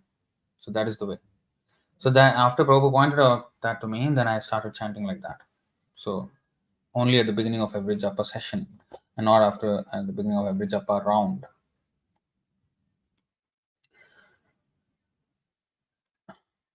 So Renuka Devi Mataji, what's the difference between Shiva Tattva, Sadashiva, Shiva, and as Rudra? Do demigods from Shiva family, Ganesh and Muruga, who reside in Kailash, gets annihilated during Pralaya, or are they eternal? Well, Sadashiva is there in the Sadashiva Lok, um, and he manifests as Rudra in this material world. And that is Shiva Tattva means the category of Shiva, the principle of Shiva. He is almost as good as Narayan, just a slight transformation. So he is very powerful, but he is not equal to Narayan. We should never consider him equal to Narayan, because if we do so, we are Pashandi, according to Padma Puran. Yastu Narayanam Devam Brahma Rudradi Daivateih Samatvenaiva Viksheta Sa Pashandi Bhavid Dhruvam.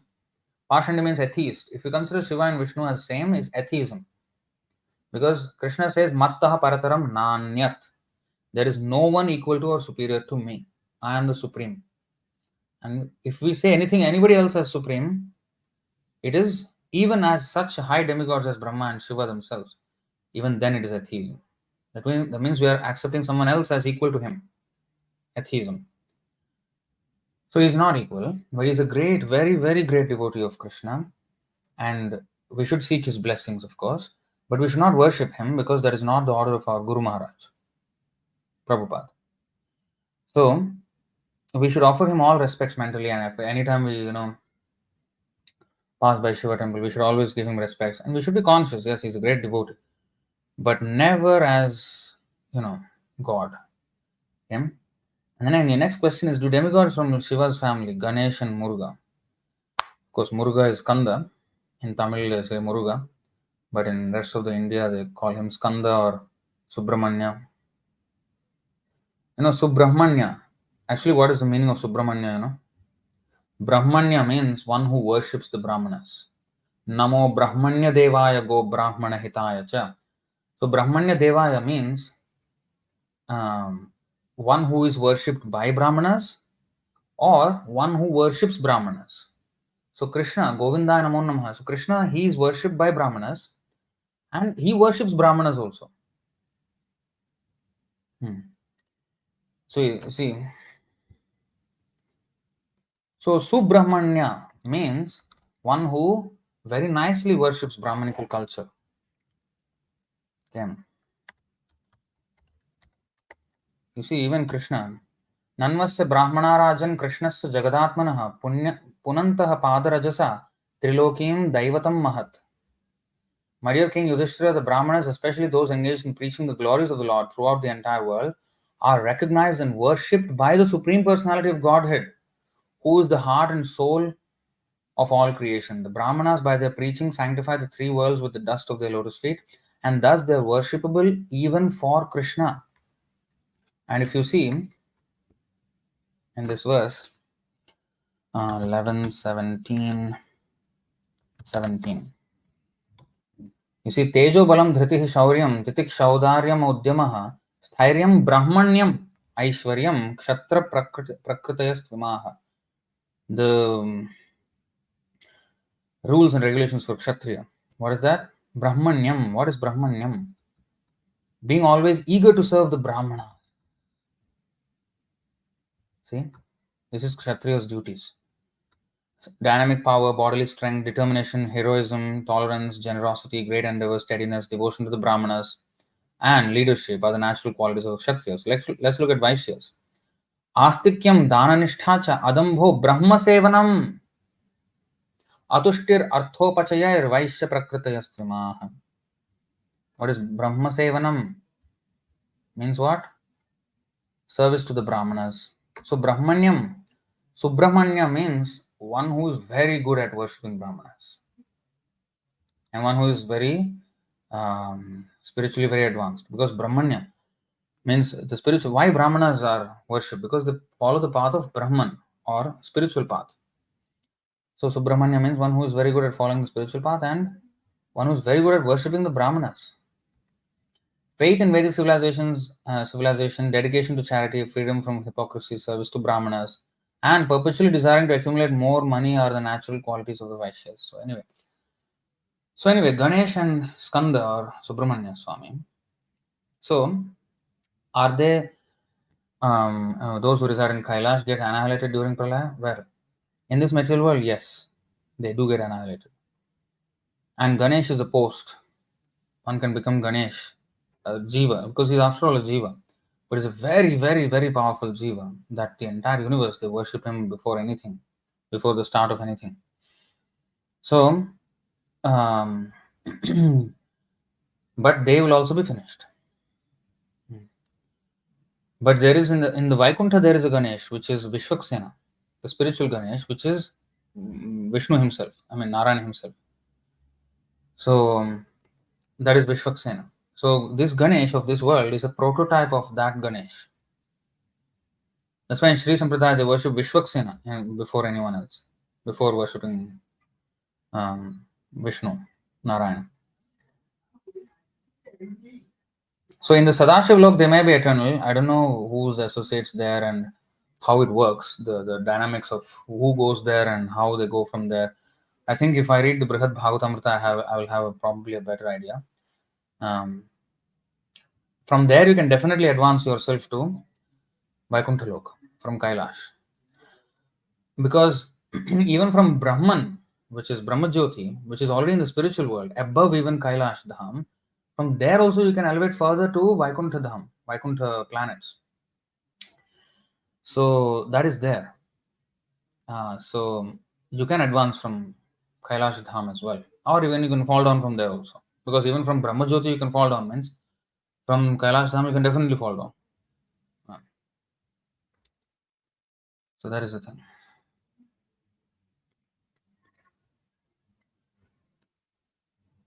Is Krishna and Allah, Jehovah same? Are these name of Krishna? Please take my question.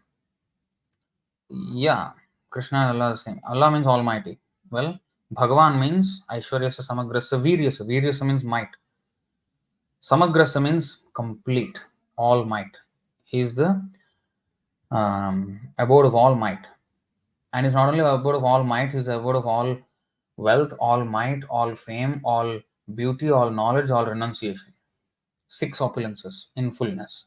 Whereas might is only one of the 6 opulences. So Allah is a partial name of God, which only signifies one part of his opulence. But Krishna is the complete name of God, which includes all 6 opulences in full completeness. So, but yes, but because it refers to the Almighty, and there is only one Almighty, Krishna, and therefore Allah and Krishna are the same. Jehovah. I don't know the meaning of the word Jehovah though. If I know, I can explain it better. But if they mean, if that is referring to the one God, the Supreme, then it is Krishna, because Krishna is that one God. So it can never refer to anyone else. Right? There's no two gods. There's only one.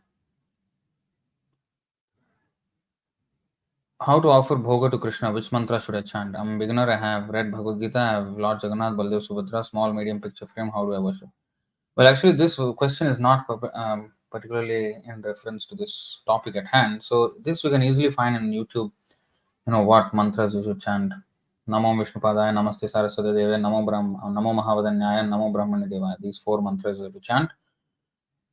And you can find this anywhere. How to offer food to Krishna? You will get, I think it's called Desiratory or wherever. You can get these things. So if you can find those, please do not ask them here, because we have to ask questions on the topic. Please try to learn that. That is the system. Prabhupada chastised in one lecture very heavily because the student was not asking question regarding, I mean, in the topic of the discussion. So we cannot just ask anything and everything. These are simple things which you can get answers from anywhere, so you should not. I mean, it's good you're doing and you're reading and you're wanting to do, but there is a proper way how to do these things. Okay? As Chaitanya Mahapatra, Mahapatra or Mahaprabhu appeared 500 years ago, why cow killing is not stopped? Because Krishna can stop anything. Yeah, if he doesn't want to stop, then he will not stop, no? Because those cows which are being killed, they are cow killers actually. They are put in the body of a cow and being killed. They are just answering to their karma only right now. That's what is happening, and that's why they are not being stopped. Um, at the same time, those who are killing will also get the due punishment. Prabhupada said these cows, except for killing, they are not cows. That means if you kill them, you will get the sin of killing a cow, but otherwise, they are not actually cows in the natural evolutionary process. They were actually cow killers who are paying back for their crime of killing a cow or sin of killing a cow. So it is happening. We can't do much about it. And it is the will of Krishna that these dharmas also exist in Kali Yuga. So, so that's why it is there. Saurav is asking, most funny or dangerous thing is who was most closest with Prabhupada intimately. Many of them in future turn to a biggest offender, and how can mundane votes of material world select a Diksha Guru? Yeah. Yeah, ISKCON nowadays mixing with Sahajiya Babajis of Radha Kunda. Absolutely. That's another nonsense they're doing. And they're calling us the Eklavya. Stop nonsense, man. I mean, you watch your own, I mean, clean your own backyard first before commenting on anyone else. There's a hell lot of nonsense going on there.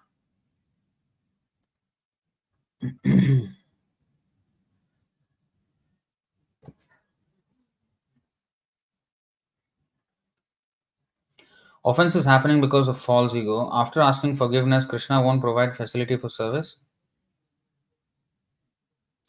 You see, our forgiveness should be sincere.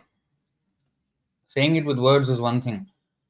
Seeing it in action is what needs to be seen. How much in action is it going to be?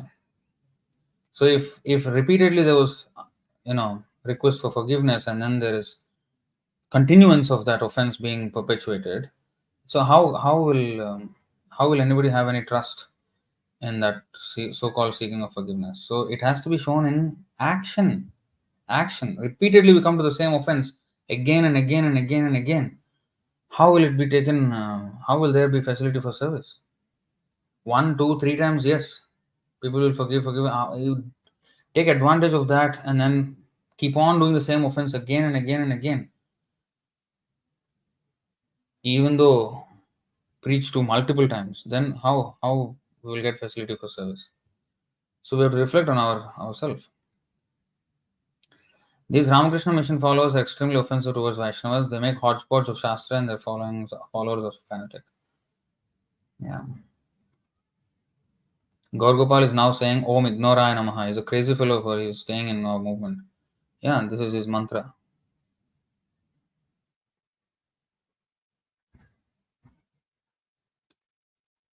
I have always chanted Pranam mantra and Panchatattva mantra before every round cause learned from ISKCON, from some ISKCON video years ago. Yeah, I don't know where they get it, whether they hear Prabhupada's chanting, I don't know. And I heard Radhanath Swami secretly took Diksha from some Baba and whatnot. I won't be surprised. He will do any damn thing under the sun. He can fall at the feet of uh, pedophile. What can you expect from such a person?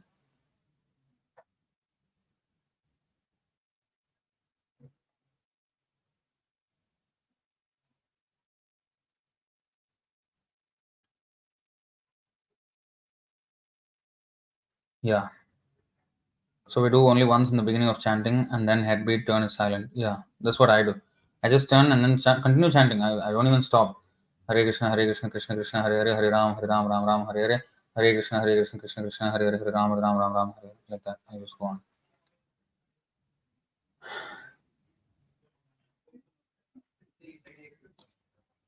So at the nights of Brahma, or which is known as partial annihilation of the universe's time exists.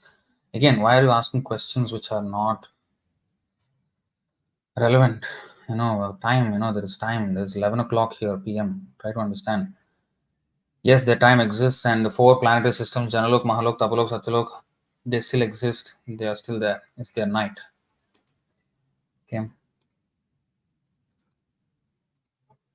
Prabhupada wrote Brihad Bhagavatamrita? No. It is, who wrote it? Gopi Pranadhana Prabhu. He wrote it. I mean, no, Sanatana Goswami wrote it, translated it. If Allah is Krishna, so how Muslim people go to his dham? They eat meat, no one follow the principle, and at last they remember the name Allah. So, but we follow principles. How? Yeah, I mean, if they are fortunate, they will slowly get elevated. It's not so easy to go back to Godhead. If you try to eat meat and other, if they are, you see, there are Muslims who are vegetarians, and there is one Imam who's going around even in India now. He's from Australia. He's an Arab, originated. I mean, he's Arab and he's from Arab, but he is Australian citizen. So he is an Imam. He's a vegetarian, and I know one woman here also. Here she comes to feed the cats on the road every morning. She's a vegetarian also. She's Muslim. There is nothing stopping them from being vegetarian, but they eat meat. It's not necessary to eat meat. In fact, it's condemned. Blood is haram. So they try to drain the blood and eat it. So it's not actually proper. They're just trying to circumvent the rules. So if you circumvent the rules like that, you're not going to get anything. You have to follow the thing percent. So anyway, um, I don't want to comment much on them because in this world, I mean, almost nobody follows anything perfectly. That's why we should follow our thing perfectly and follow all these rules, especially our Krishna consciousness. All right, so I'll stop it here. Thank you all very much. Um, चैतन्य चरितामृत की जय, श्री चैतन्य महाप्रभु की जय, श्री प्रभुपाद की जय, अनंत कोटि वैष्णव वृंद की जय, श्री निताय गौर प्रेमानंद, हरि हरि बोल, हरे Krishna. Another question: is it better for women to remain in protected environment to do service? Yes, provided she is grateful for the protection. If she's not grateful, then what can be done? She has to be ousted from that protected environment because if she causes a mess and a ruckus, then she cannot be, kept there in the protected environment. It is not all women are the same. You see, some women actually okay, they may respect, but if there's no respect, if there's no, and if there is huge drama going on, and then of course nobody will be interested in protecting such a woman. So one has to know how to be submissive without knowing anything, simply behaving like this thing, then it will be a problem. Okay, so I'll just stop here. Hare Krishna.